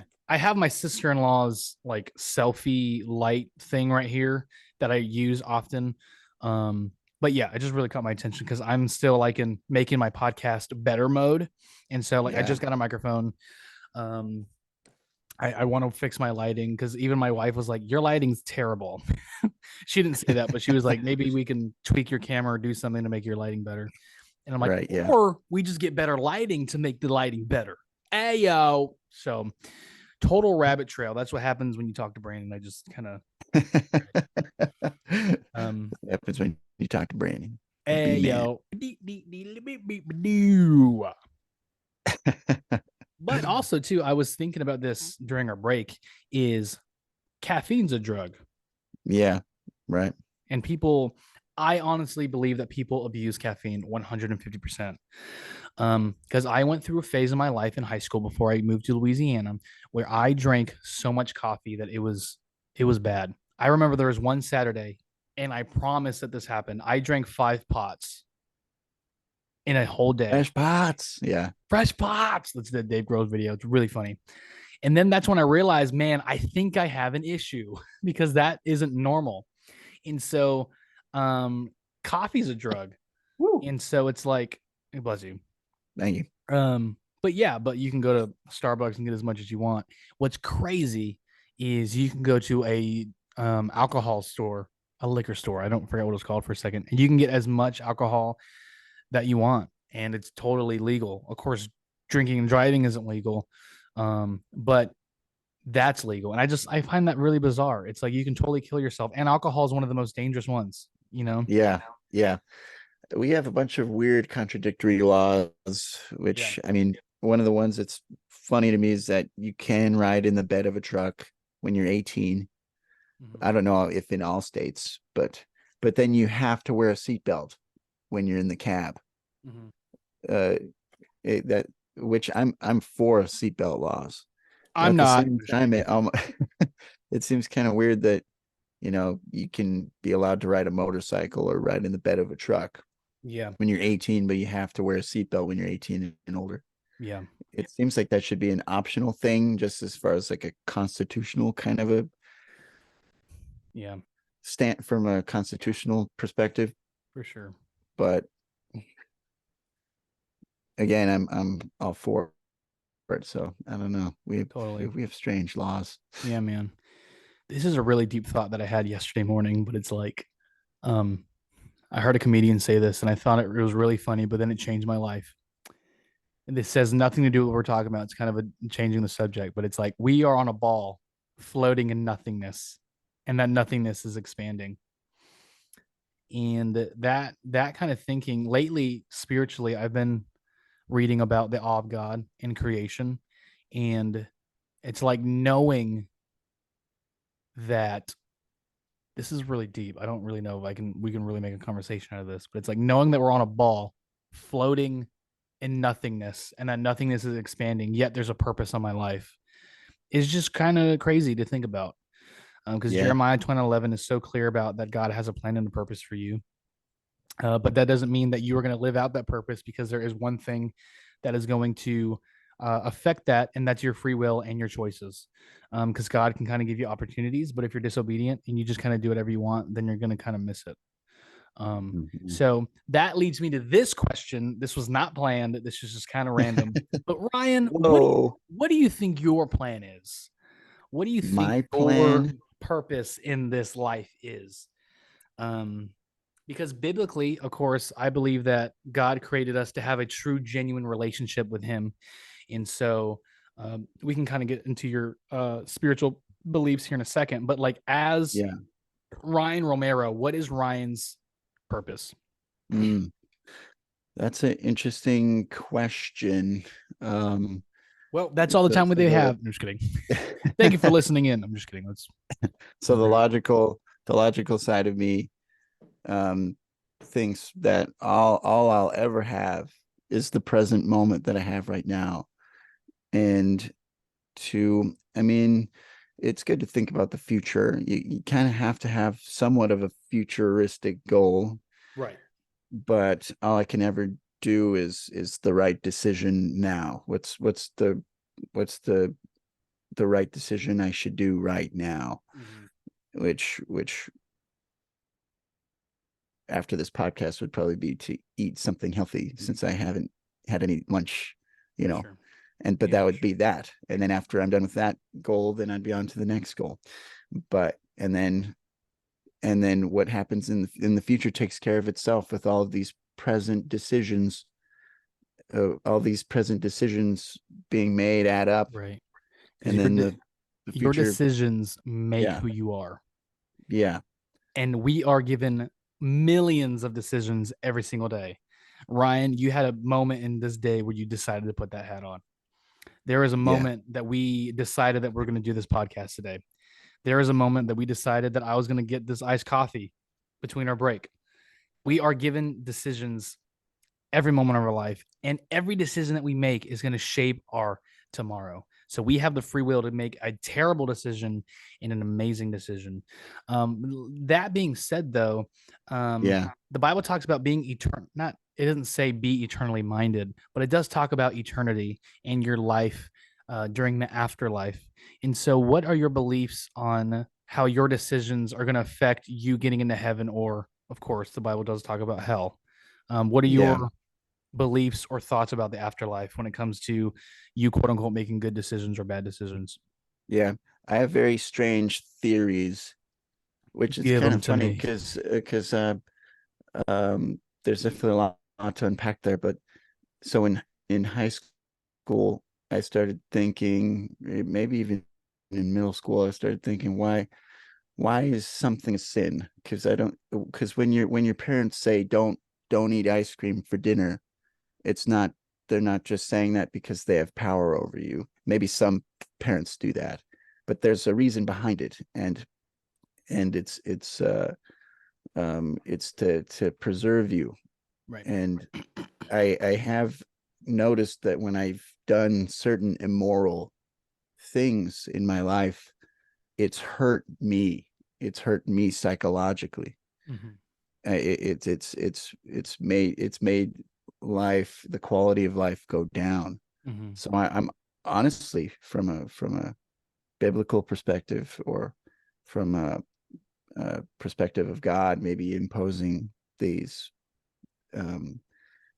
I want to say commandments, but these rules, I don't know.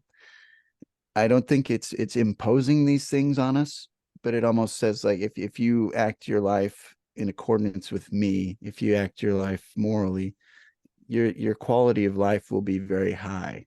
Mhm. And if you don't, it's a high likelihood that you won't have a very fulfilling life. Right. I honestly think it's God wanting the best for us. Yeah. I don't know. I forget what your initial question was. Right.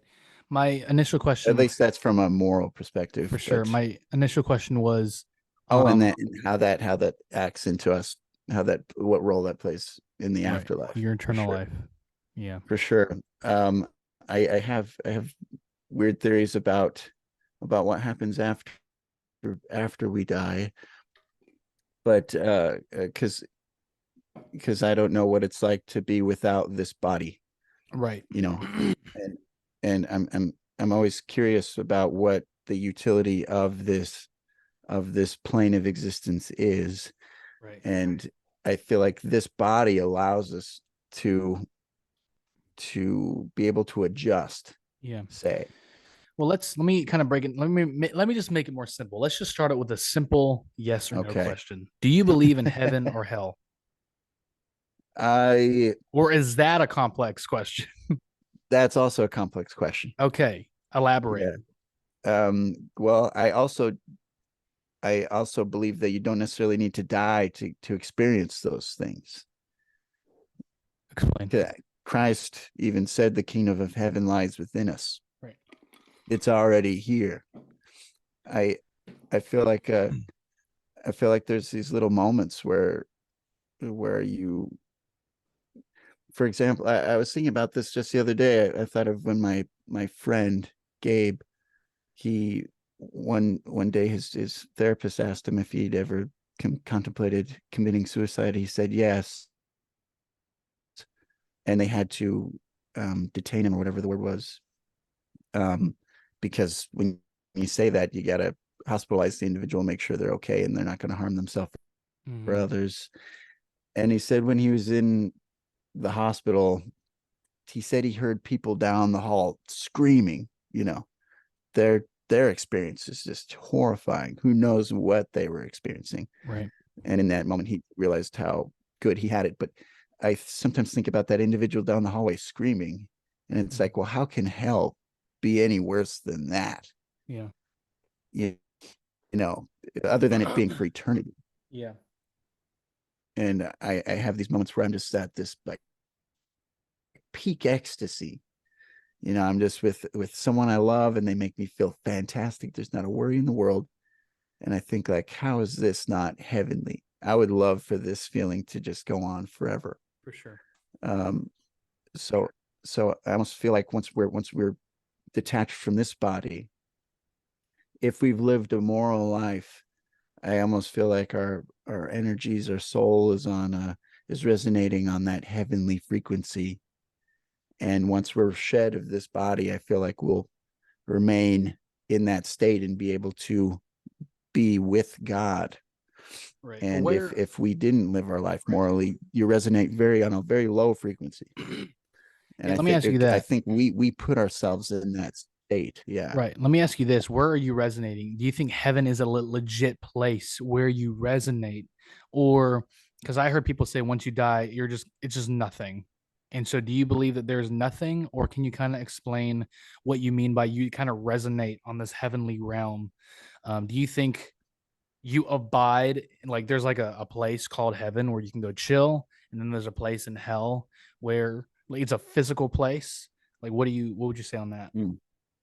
It's that's a good question. So I don't think there's nothingness, and that's I'll try to like explain at least my theory behind that as well, because so when a lot of people say we have a soul, if I was to ask you, do you have a soul, you'd probably say yes. But we're looking at it from an incorrect view, because we're human beings. I think I'm this Ryan guy. I look in the mirror, I perceive this body that is looking back at me. Meat So I think suit. this is me. Yeah. But in reality, if a soul does exist, it is a soul, and we possess a body. We are the soul. Right. And That's what the Bible talks about. The Bible says that we are three-part beings, spirit, soul, and body. And so basically your body is the flesh. And so basically this is a flesh suit. So whenever we die, our souls go somewhere. So what makes me think that there isn't nothingness is that there are many atheistic individuals that they say the brain creates consciousness. And Elon Musk said this. He said, well, when you damage the brain, you damage consciousness. So the body does have a role to play in it. Right. But the thing that perplexes me is, why is this my brain? Why was I born as Ryan Romero, quote unquote, rather than as Brandon or any other organism in the whole universe? I'm only perceiving life as Ryan. And if it was all biologically created, I'd assume that there's a hereditary element to it, that you could be aware as both your grandfather and yourself simultaneously, or your father and yourself, or even if identical twins have individual consciousnesses. And so that alone makes me think that it's independent, that thing that orients us in our bodies is independent from biology. So once this body, so that means that I existed before this body, and I will exist after this body. That's why I think that it's definitely not nothingness. But I don't know if I missed it or you didn't directly answer it, but do you think heaven is like a legit place where you can go, like kind of like when you go to Mexico, you go to heaven, and there's this place. The Bible says you're going to walk through the pearly gates, and there's kids running around, and there's what the Bible talks about heaven. Do you think that is a place? And if not, where do you think the individuals who wrote the Bible got those quote unquote ideas? I think it's weird to say that it's not a place. I don't think it's a geographical place, but at least in theory, I think like dimensionally, of other dimensions, I think it could technically, you'll be in the same space, but in a different dimension. So in other words, I feel like heaven is here, as well as hell is here. It's all in the same space. I think it's just in a different dimension. But do you believe what that looks at, I don't know. Do you believe in angels and demons? I don't not believe in them. Okay, elaborate on that. Because who even knows if? Because I do have I have a feeling that if aliens exist, say, that they're more likely to be interdimensional beings rather than biological creatures like you and I. So who's to say that what we've thought of that were aliens are really angels and demons, or vice versa? But so I guess in a sense of there being good or moral abiding interdimensional beings, and we can call those angels, and the opposite would be demons. Sure, I think that could potentially exist. I don't not believe it, I'll say. Okay, cool. Yeah, very cool. That's awesome, Ryan. I love that. Thanks for sharing. Yeah, for sure. Those are cool. Those are good questions. I love. It feels weird to even call them hypotheticals, because I don't know if it is accurate or it's not. You know. For sure. And the reason why I asked that is because obviously I know what I believe, and me being a Christian, I know what the Bible says about heaven and hell and angels and demons. And so kind of stating that I am a devout Christian and I live a life where I read the Bible. I believe in Jesus. I believe that he came here, rose again on the third day. He died for my sins. And because that I'm an abiding Christian, I've been cleansed by his blood spiritually, and I'm going to be abiding with him in eternity. That being said, what do you consider yourself? Because we've had this discussion, but I kind of want to talk about it on here. Yeah. So I don't want to ask like necessarily do you like believe in Jesus or anything, but what would you call yourself? Do you consider yourself a Christian? Do you kind of consider yourself you little dabble a little bit of everything? Like what would you identify as? That's a good question. I feel weird labeling myself, but I wouldn't say that I'm not a Christian or that I'm not whatever, because I mean, I believe in Christ, and funny enough, I even believe that he died and rose again 3 days later. Yeah. In every sense of that. Right. Now, can I ask? Sorry, I don't mean to interrupt, but No, like, you're good. why do you believe that? Like, why does Ryan Romero believe that? Is that something that you just kind of heard when you were a kid and when we would attend church? Because we've attended church together when we were children. But Yeah. it's like, what makes you, Ryan Romero, believe that Jesus died on the cross and rose again on 3 days? Because I believe that for myself. But what makes you? Again. Okay. Now we're back. There we Okay, go. recording stopped. Okay, so what makes you believe that Jesus came and died That Jesus came and died for your sins? It's a good question. Well, I remember, I know we have 10 minutes left here. Let's see. So when I was 13, I remember thinking, I thought, well, I can't dismiss evolution because I've never looked into it, you know. What if that's more accurate or whatever? So I watched a few documentaries, including Bill Maher's Religulous, where he talks about all the holes within fundamentalism Christianity, which fundamentalism just means that like you believe the Bible verbatim, like everything in it happened word for word, rather than some of it being a metaphor, a parable, blah blah. And in this documentary, he was talking about Christ, and he showed all of these different figures throughout history of these different cultures that came before the life of Christ, who, you know, it was the same thing. They were crucified, died, rose again in 3 days.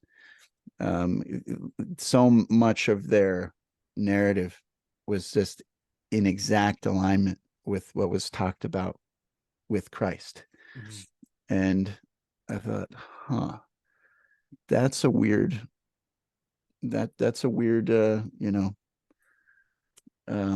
observation. Yeah. And I didn't know what to make of that. But those individuals, I don't know if they existed or not, but they existed within myth. One of the things that makes me feel he was a real individual, besides a lot of different people who've proven it, at least purportedly, is our year. We live in the year 2023 AD, even though they want to say CE, which is the exact same thing, which is Anno Domini Nostri Christi, which is in the year of our Lord Jesus Christ. You know, we based our whole calendar, or at least our year, around the existence of Christ. Right. And so at the very least, he existed as a historical figure. I at least I haven't heard of evidence to support the existence of those other figures who went before him. Another thing was something Jordan Peterson brought up, which is, we've talked about synchronicities before, which is when you're thinking about someone, even if you haven't talked to them in 5 years, and then they call you in that moment. Yeah. That's a synchronicity. Jordan Peterson thinks that the existence of Christ, with the inclusion of all these other figures that existed before him, and all this lore and prophecy, etc., that it was the ultimate synchronicity. It was the written word and reality coming together to a point in time. Yeah. where Christ came to be. Yeah. And it's not based in fact other than the synchronicities I've experienced in my life. So I 100% believe in I don't have to believe in synchronicity. I know of it. Mm-hmm. That seems very plausible, and that those are the exact same words Jordan Peterson used. He said that seems highly plausible, Yeah, and I agree with that. for sure. That's a very long answer, but it's For not. sure. It's not a simple question, I guess. Yeah, man. We have 5 minutes left. So, yeah, man. I'm tempted to go one more. Me I too. really am. I really Me too, am. dude. Let me do this. Heck, Joe Rogan does 3 hours. Dude, his longest one is almost 5 hours. So, Yeah. that's mind-boggling. But yeah, man, we kind of talked about this on the phone, but like my heart is to just kind of understand why people believe what they believe. Because I think the most dangerous thing that people can do, let me back up, that Christians can do is give you the finger and say that you're wrong with what you believe. Because people Yeah. believe certain things for a reason. And now there are some things that the Bible talks about where I would obviously say, well, I don't think you're right because of what the Bible says. But there are reasons why people believe what they believe.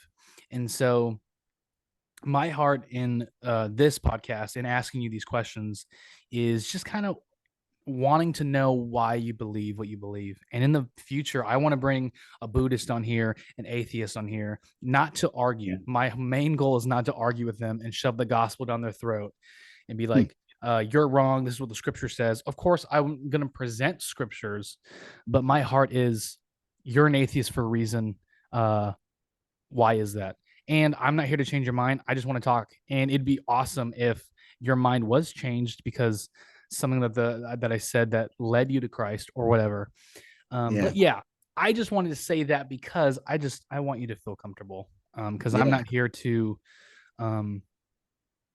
I don't know, just say that you're wrong. I'm not here to just be, all right, that's what you believe. The Bible says this, this, and this. You're wrong. Sucks. Yeah. So I just wanted you to know Yeah. that. Yeah. And we've never had, when it comes to our spiritual beliefs, we've never had a dispute like that. Yeah. So No. I think we're very civil when it comes to our beliefs. But I just kind of wanted to add that. Yeah. Yeah. But we have 3 more minutes. I'm going to end it. We'll do one more because my wife is on her way home, and Cool. so give me like 6 to 10 minutes, and I'll call you back.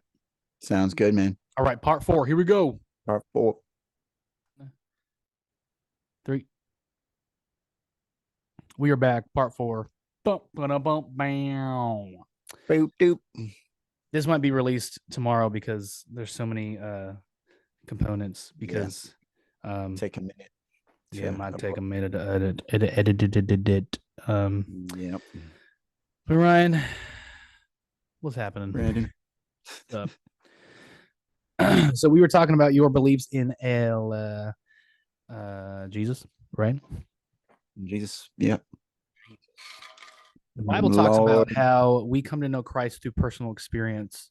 So that Yeah. leads me to this question. Have you ever experienced Jesus in your life? Mm. Or do you have thoughts that you have, or maybe an experience at church, or maybe outside of church, or maybe a spiritual dream where Jesus came to you, was like, Ryan, follow me. And you're like, yes, sir.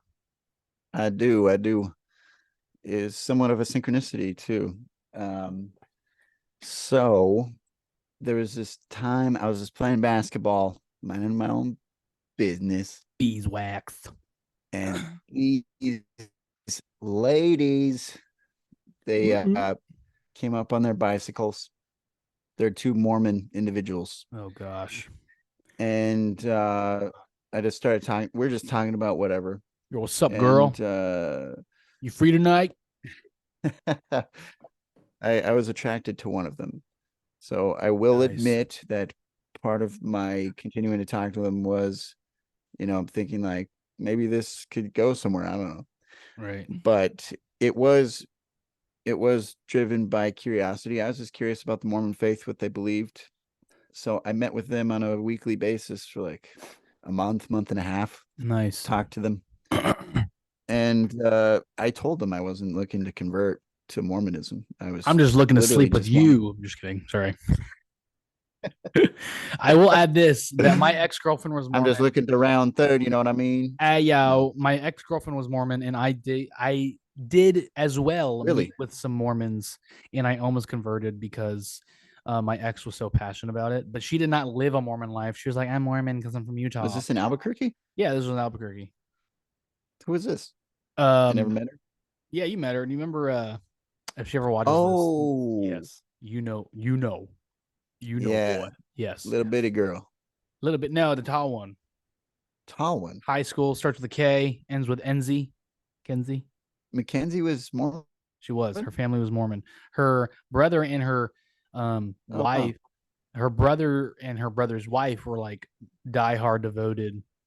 They live in Utah because Mormonism is huge there. whoa, wow, Yeah. wow. So basically, this was kind of Um, when like my life was kind of like dark, and I'm like, you know what? I need God. And she's like, become a Mormon. And so I'm really happy that I didn't because Mormons are weird. But anyways, continue your story.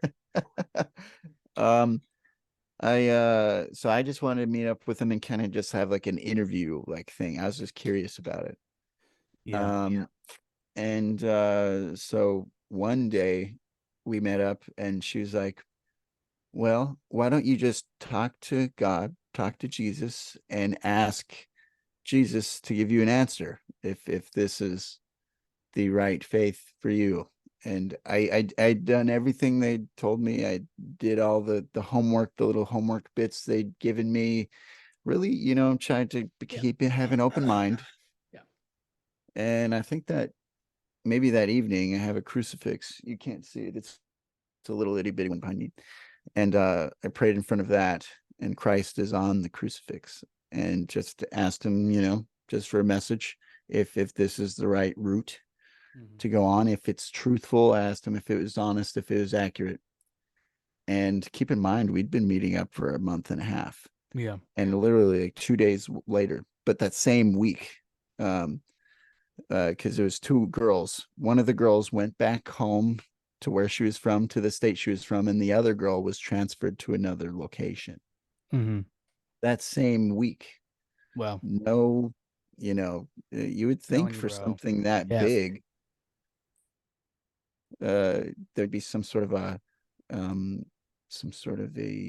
don't know, an indication that would happen, that that'd be relocated or what have you. But yeah, I got an answer that same week, which I really didn't need to even ask. For sure. In that case, I it kind of just felt like Christianity director's cut. Yeah. But What's funny is I have not really studied Mormonism. And what's funny, excuse me, I just burped in the mic. Anyways, so my uncle Tim gave me a thick book about like popular worldly religions, where they came from. Yeah. And so I've read a tad bit. I do not know a lot of other religions, origins and stuff, but I will tell you this: Mormonism's really weird. They have really weird rituals. I've heard some very, very, very weird things about them. No offense to Mormons. Yeah, no offense. Hey, you do you, man. You do your thing, brother, sister. If you believe in Jesus, hey, good for you. And I will say, Mormons are some of the nicest people I've ever met, which is kind of crazy. Atheists are some of the nicest people I've ever met. Okay. Yeah. Fun fact. This is Strippers. actually really. How would you know that, Ryan? Nicest people I've ever. Well, meeting me at the grocery store. I don't want to talk about that. Okay. Anyways, when my wife worked at a restaurant, she said the rudest a word? Yes. The rudest customers that she would have were Christians after church. Really? Every Sunday. She said the Christians were really rude. After church. After church. Just after church in particular? Yeah, usually. Or she was just more likely to run into a Christian because it was after church. Yeah, mainly. It's just like after church, ton of Christians just want jalapeno trees, so they'd go there, and she said they were just kind of rude. Probably because that, why do you think that is? Why do I think Christians are rude? Just kidding. Especially on a Sunday, they had to wake up early. They didn't want to on a weekend. Crabby, or they want to watch football. Maybe my wife's service was terrible, and they had a reason to be mean. I'm just kidding. Yeah. I'm just kidding, babe. Let's Babe, I love you. I'm going to be honest. I don't really think she'd ever watch this far into the podcast because I'm pretty sure we're over an hour. But if you do watch, babe, I love you. Okay, I was just kidding. I'm sorry. She's not here right now. Um, I don't know, man. She watches all the way to the end. She's No, like, go ahead. you're a jerk. That'd be extremely flattering. Okay, go ahead. I'd be surprised. I'm going to be honest. And I'm saying this because I don't think she'll watch this far. My wife doesn't really watch Sip&Awe. And I actually like, that's cool. She's super supportive, but she doesn't really watch it. And I think that's totally fine. Yeah. Yeah, I love her to death. And Are you crying? no, she doesn't watch my videos. But to answer your question, can you like ask your question again? Are you asking why are Christians rude? Or at least why on Sundays? Like, do you I have don't any know. theories? I don't know. I mean, yeah, I don't know. I mean, people Gotta are get people, all man. the kids in the car, gotta get them all ready on a weekend day. Yeah, dude. Like, people are people, and I've met Want to some watch football? really weird Christians, man. And so, just because you believe in Jesus doesn't mean you're like perfect or normal. Like, there's Yeah. always a experience. There's always a backstory. There's always a past. And so, maybe Christians are just mean because, yes, they're being rushed by their kids. Maybe because they want to watch the football game. Maybe they are watching the football game on their phone. Their team's losing. Yeah. Maybe the sermon was so good that they got convicted that they're mad at themselves, so they just have to take it out on my wife when they're ordering their food. But I don't know, man. All I know is that people are people, and you kind of enter into weird territory when you blame the church for getting hurt, because you have to realize the church is ran by people, and so the church didn't hurt Yeah. you, a person hurt you. And Yeah. so there's so many deep variables into that, and so that just kind of leads me to that point of, if Yeah. you're struggling with church hurt, just remember that the church is ran by people and people are flawed, and Right. maybe a pastor said something that was out of pocket. There are some pastors, and I'm saying this with all honor in my heart, that are just corrupt, and they're behind the whole pulpit and they're preaching. I'll share this story. I was listening to Tim Ross. He is a big Christian YouTuber right now, podcaster, excuse me. And he was doing a Q&A, and a woman asked this question broke my heart literally. And she said, how do I forgive my pastor? Because this is what he did. My baby died. He did the obituary. And then a week later, he asked my husband to join him in a 3-way. How do you? The pastor did? The pastor did. How do you attend that church, and how do you Respect. forgive that pastor? Dang. And it's like A week after the baby died. Week after the baby died. And it's like, people are so flawed, but that doesn't like negate what the pastor did. And so, like, I've seen videos of pastors being called out on stage of things that they've done. Terrible things. And it's like, that doesn't negate, oh, they're flawed, just get over it. Like, people are messed up, man. And so, but That's I'm crazy. saying that people are flawed. And so the moment you walk into a perfect church, it becomes imperfect because you walked in. That is a quote that I absolutely love, because everyone's flawed. Because I walked in specifically? Not you, but Just kidding. yeah. But yeah, No, I don't know. Yeah, I like that. Yeah, that's crazy. That's a crazy story, though. Yeah, man. And I just want to be protected, because I don't want Christians to like listen to this. Like, Brandon's super judgy. Did the dad do it? No, I'm just kidding. That's terrible. That's no, terrible. he did Sorry. not. Golly. But yeah, no. I can't believe you'd ask that. But yes. That's terrible. I know. Ryan. I know. Jeez. I know. But yeah. Now it's a party. All right. Do you attend church at all, or do you read your Bible? Do you have a Bible? Do you seek Christ at all, or you just kind of do your own thing? I pray every night. I was going to church pretty regularly, but then I work on Sundays. Nice. So I stopped going with my family. So yeah, I pray pretty much. That's nice. Ponder God into existence pretty much every day. Sweet. Good for you. Go to the temple of my mind. Sweet. I love that for you, That's Ryan. about it. Yeah, that's about it.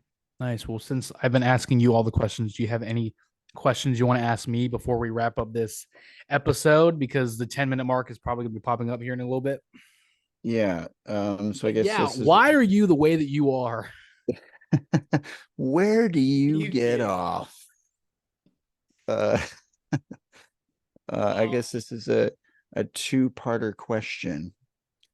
Uh, so why do you believe in Christ specifically, Mhm.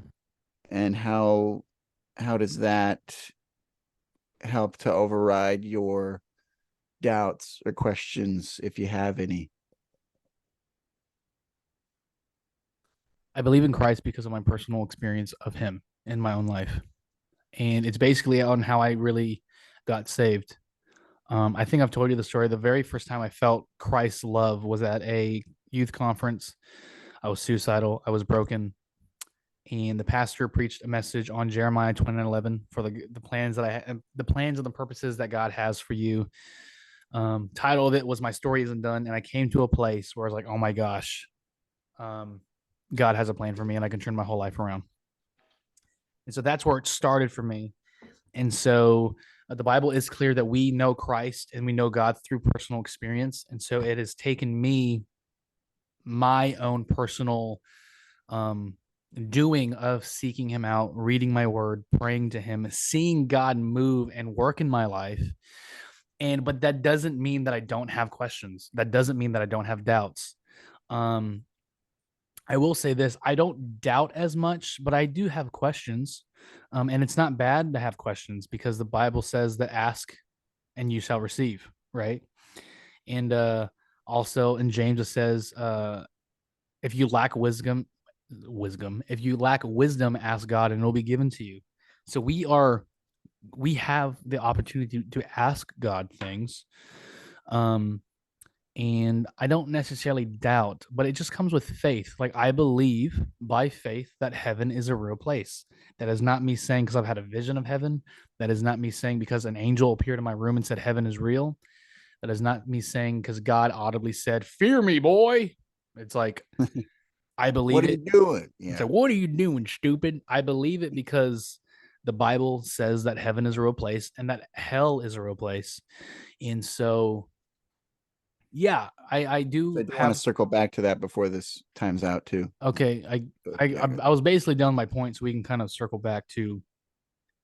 so what do you envision, and do you just go by descriptions of heaven and hell, and do you imagine you as how you look now and how your family members look walking around heaven, Yeah. or like how do you envision it? Well, the Bible talks about that we have a glorified body once we get to heaven. So I know that I'm not going to look like this. For a great example, my uncle Bernie, he has cerebral palsy. He's in a wheelchair. I know that when my uncle gets to heaven, he is not going to be bound by a wheelchair because his body, his flesh is bound by a wheelchair. When he gets to heaven, he's going to be a ripped bodybuilder because he loves bodybuilding. I'm just saying that because that would be really awesome for him. You're saying you still look human, but just not I don't like know your earthly that body. part. I don't know, but I understand that the Bible talks about we have a glorified body, so I might look a little different. Um, How do there's you envision it? Like, do you have any theories? how do I envision heaven? I'm going to answer the hell one first. Even if it's all creative, Yeah. like just go all out. Okay. I'm going to talk about hell first. So I heard someone say this, and it really struck me because the Bible talks about how hell's filled with fire, yada yada yada. But Jesus said that hell is where God isn't, and there's no light in the hell. So how can there be fire without light? And so basically, he was saying that Jesus was using that hell has fire as a metaphor. I don't know in what way, but all I know is that hell is the absence of God, and you living in heaven is you're in the presence of God. And so, what does that look like? I just putting in the words, it's just perfection. I think heaven is going to be a different experience for you and for me. And what I mean by is this: if you love cold weather and I love hot weather, I personally might think that you're going to be placed. We're all going to be in heaven but you're going to be in like an area where it's more, Experiences are different. yeah, it's more like, because the Bible says that all my desires are going to be met. If you love living in a log cabin, I love living in a mansion. I believe that you're going to be in a log cabin and I'll be in a mansion because all my desires are met. Um, Now, this is another question that my uncle has asked me, is like, is there sex in heaven? Is there marriage in heaven? I would say no, because sex is a physical thing. I'm just Um, You're like, if it doesn't happen here, it'll happen up there. kidding. I would say no, because sex is a physical thing, and in heaven we are spiritual beings. So I don't think it is necessarily needed. And this is where my brain kind of, I know I'm kind of going all over the place, but There's a um, lot to unpack. we eat here because we naturally need food. So in heaven, we don't need to eat, but the Bible talks about how there's a feast when we get there. And so it's like, is there going to be more natural things and not natural things because it's all spiritual? Is there going to be more things that we do here? I don't think there's sleep in heaven because I don't think we're going to need it. I think we're going to be in perfect rest because we're in perfect communion with God's presence. And Jesus said he gives us rest. I don't think there's any depression, any heavy weight. I think there's just pure joy, no sadness, no jealousy, no bitterness, no anger. Um, there's no darkness in hell. I mean, in heaven, excuse me. There's no shadows because the Bible says that God is light. And so there is no ounce of darkness. So there's no shadows. There is no, um, yeah, any bit of darkness. Um, and I think a hell, I don't know if it's going to be a fiery pit or if it's going to be a jail cell. I saw a TV show called Lucifer. The way they depicted hell was very interesting. Basically, you relived your sin for eternity. And so if you murdered someone, you would just shoot them over and over again for eternity. That was hell for you. And so I don't know if that's what it is. I haven't really done a lot of research on heaven or hell. This is basically things that I've heard or I kind of think about sometimes. But all I know is that hell is absence of God. So it's going to be dark. It's going to be, um, the Bible talks about how God is our strength in Psalms. So you're going to be weak. You're going to be in pure agony. You're going to be depressed. Um, yeah. I don't know if that answers your question. Yeah. I know that's a lot, and I just kind of went all over the place, but I kind of landed there. Yeah, for sure. So in the same way that heaven accommodates you, do you think hell would accommodate you as well? Like your fears, everything that you hate, everything that you're afraid of. Um, I don't know. That's a really deep and really good question because I've never thought about that. I would say probably. Um, That suck. that would suck. Me thinking like me, I hate spiders, and so it's like I don't know if hell would be just me locked in a room with spiders, or it just goes deeper in that. But all I really know, man, is like, um, hell is absence of God, and so anything and everything that has God in it, it's not in hell. And so no joy, no happiness, no peace. You're uncomfortable. I saw um a animated video when I was in middle school and it really honestly freaked me out. And it was a guy who lived a life of sin and then he died and he went to hell. And he was being tormented in hell and demons pushed him in a lava pit, but because he was in hell and he was in eternity, he didn't die, but he felt everything. And it's like, I don't know if that's what hell is. Yeah. Because I'm just gonna be honest and say I don't really know because I haven't done much research, and I would rather say that than talk out of my butt, and I have no idea what I'm talking about. So, Right. yeah. Yeah, for sure. Respect. Damn it. I was going to ask you another question. Oh, yeah. Do you think to have creations that have free will, God needs Satan? Like, hey, you need context. You need day. You need night to have day. You need good to have bad. You need it to have context. Um,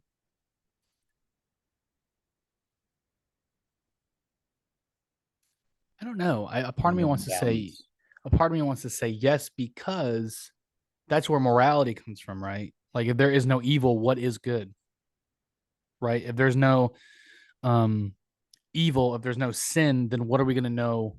Oh, that's good, that's bad. Um Yeah. Now, I don't really necessarily think that we need Satan. Um but I do I just believe imagine you like talking to God, like, hey, God, just like wanted to throw this in your ear. Do we need him?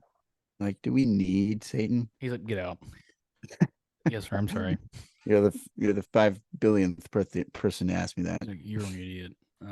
Yeah, he wouldn't call me an idiot. He loves me. He's just like, another one. Gosh, oh my gosh. He's like, just pull a number, I'll He's get to like, you in a he's like, second. he's like, oh myself. Oh my, This is ridiculous. oh myself, jeez Louise. Yeah, I don't know, man. Answering that question, do we need Satan? No, but I do believe that because we live in a fallen world, and because we do live, God gave Moses the law, which is the Ten Commandments. I think that gives us a segue into living a Christ life, living a life that is quote unquote good.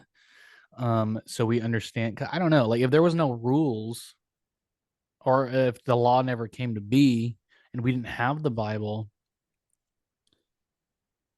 I don't know. That's kind of like where I just like I really don't know. Um, Sorry, I thought my wife was calling me. No, you get So yeah, I don't know. That's a really deep, complex question for me to answer, because my brain can't really. My brain just stops functioning. it's an impossible question to Yeah, answer, I man. guess. So, it's crazy, Yeah. but yeah, man. Do you ever have like a thought growing up? Like, I remember I was 10. It was recess and we were walking around the track. I always walked around the track with my friends at lunchtime. I looked up at the sun, and for whatever reason I thought, like, why is there anything? Why does anything exist? Mm-hmm. How does anything exist? Yeah, It doesn't make sense. yeah. Those thoughts came from me when I started doing drugs. I was when it comes to thoughts like that, I was pretty innocent as a kid, man. Like I never thought about why do I have a life. I like that. Those thoughts kind of came into when I started to become depressed.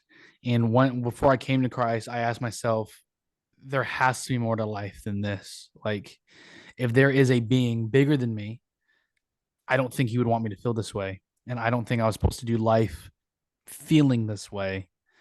Um, and so yeah. Do you remember that packet you gave me? The meditations condensed packet? Yeah. Yeah. Dude, awesome. I don't know necessarily think that it was a Christian packet, but it was so good. It was so cool. Funny enough, uh it's Marcus Aurelius, to put into context for some listeners. Marcus Aurelius was a Roman emperor, Mm-hmm.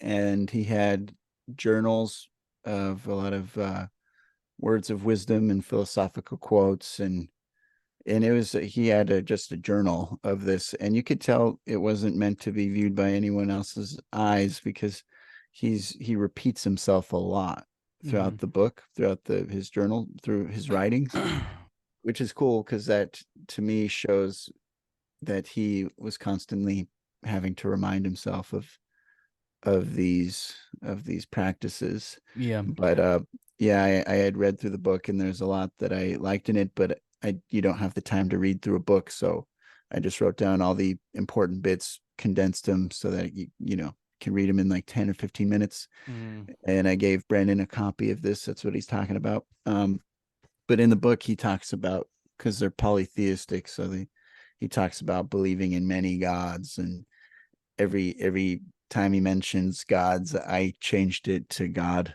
Mm-hmm. for my own purposes. Yeah. Um, But but dude, it really changed my life. It really opened my eyes to um I don't remember it verbatim, but it talked about like God didn't like um he was talking about like God created animals for a purpose and he created you for a purpose. Something like that. I'm totally butchering it, but that really stood out to me. It's like, oh my gosh, like I am not meant to do life like this. And I'm not meant to do life sad. And yeah, man. So that was during a time in my life where I really needed to hear that because I was struggling, bro. I was really struggling. I'm glad it So helped you. thank you. Yeah, for sure, dude. And um, yeah, it's kind of funny too when I was making it because I read. I read through the book the first time, and then I went through it the second time so I could make these condensed, so I can make the condensed version.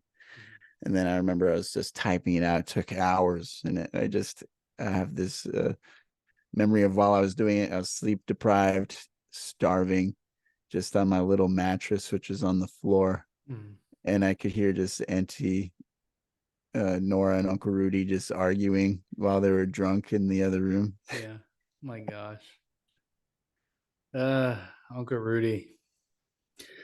Man. For those of you who don't know, our Uncle Rudy, which was my grandma's brother and Ryan's dad's brother, he passed away.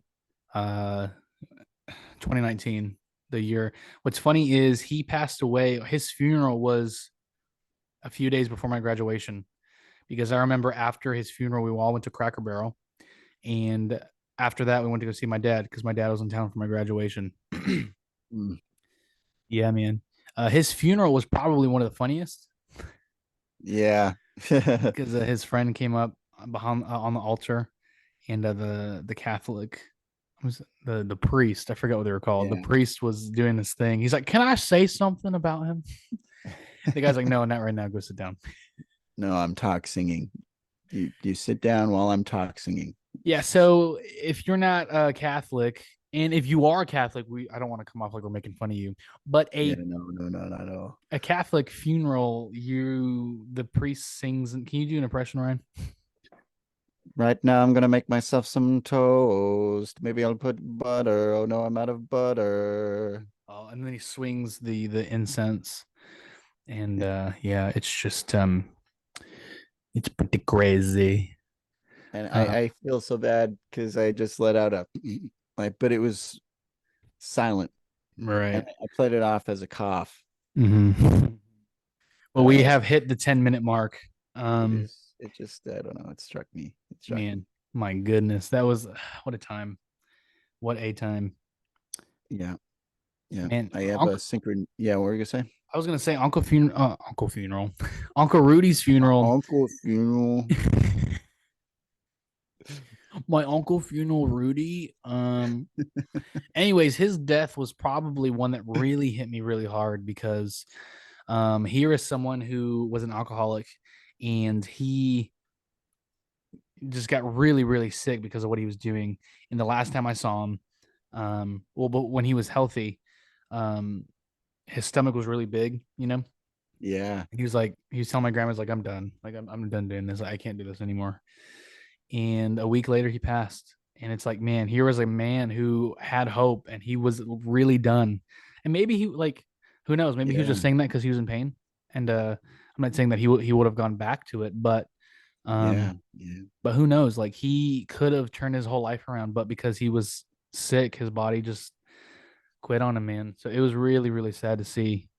Um, yeah, remember the last time I yeah, saw him, my mom went next to his bed. She's like, "Hi, Uncle Rudy, it's Alicia," and I can see him fighting through it. He just wanted to open his eyes, and he couldn't, and that broke my heart, man. yeah, yeah. Yeah, It was a tough situation. yeah, I I had a moment and it was interesting. I think I told you this. It was a synchronicity moment, but I went and visited his grave and talked to him, yeah. just had a conversation with him. And then I went home and literally 10 minutes after I went home, Gedmo, his son, knocked on the door and he was with his whole family. Wow. And that was the first time the whole family had been at our place.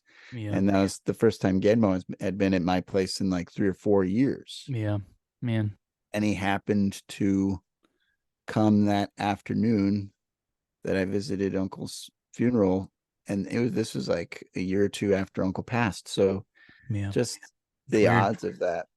Yeah, that's crazy, man. It Makes you almost think felt of like Uncle was like, yeah, I heard you, for you sure. know, that Yeah, was his way of communicating that.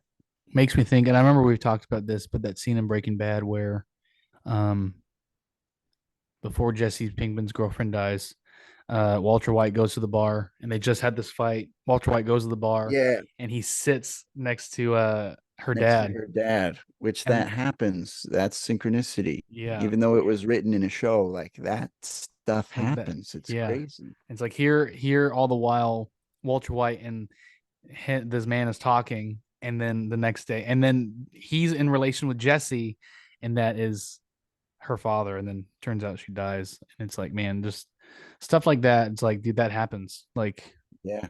and it's so crazy when it does happen. So, Yeah. I man, have a I have a nice synchronicity to bring up before the time yes, runs you out. have 6 minutes The and 33 people. seconons. So go ahead. So there's one time I was asking my dad for this thing, and that was in his car, and he's like, "Oh yeah, yeah," and I think he gave me the keys, and then I opened up the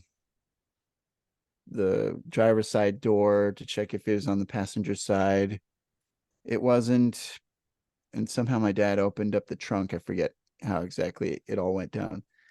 And he opened up the trunk. I closed the driver's side door, and then my dad, he got the thing out of the trunk and he closed the trunk. And at the moment he closed the trunk, a little box fell off the bottom of the car.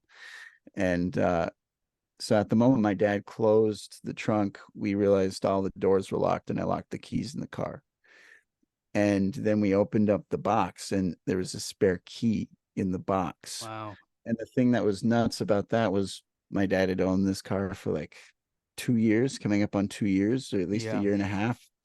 And they'd been doing construction on our road. It was super bumpy, so bumpy it knocked the hose off my radiator. Like that's how Wow. bumpy that road was. And it took the moment my dad closed the trunk for that box to fall off, Wow. containing the item that related to the Oh my exact gosh. thing Dude, we needed it for. that Like reminds me. that's Okay, we have not 5 minutes. random, We have 5 minutes. I'm going to tell the story really quick. Do you remember Yes. we are in Red River? It's you, me, Kyla, my brother, and your dad. And we drive up to the mountain, like a 2 hour drive up to the mountains. And my brother locked the keys in the Yeah. car. Do you know what I'm talking about? Do you remember this? Yeah. Dude, this blows my mind. This had to be God. I don't know. I can't even think of how this is not God. I remember Kyla went, man, if only we had a hanger or a metal hanger, and we're all looking for one. And sure enough, Kyla finds a wire. She's like, oh my gosh, look what I found. Look what I found. Out of all the things she could have found in the forest, she found a Yeah. wire. Yeah. And there was no fencing around. There was nothing. And we were pretty deep in the woods. We were far away from the car. And so for That her to is a good find, point, actually. do Yeah. you remember that? Yeah, that is a good point that you mentioned that, like a wire. That is strange. I don't even remember a whole lot of litter being out there. Yeah. And it was a perfect, it wasn't even like a thin wire. It was a perfect metal coat hanger wire for you to jam in your car. We got the door open and then we left. Yeah. Charlie Dude. was hilarious in that moment too. He's just like, "Yeah, I locked the keys in the car." He did Yeah. not care at all. But I remember your dad was pretty upset, which is pretty My dad agreeable because you're my dad thought he was joking. And then Charlie was like, "Yeah, no, I locked the keys in the hey, car." can I tell you a joke? I just locked the keys in the car. Guess what? It's not a joke. Knock Yeah, knock, who's there? not your keys.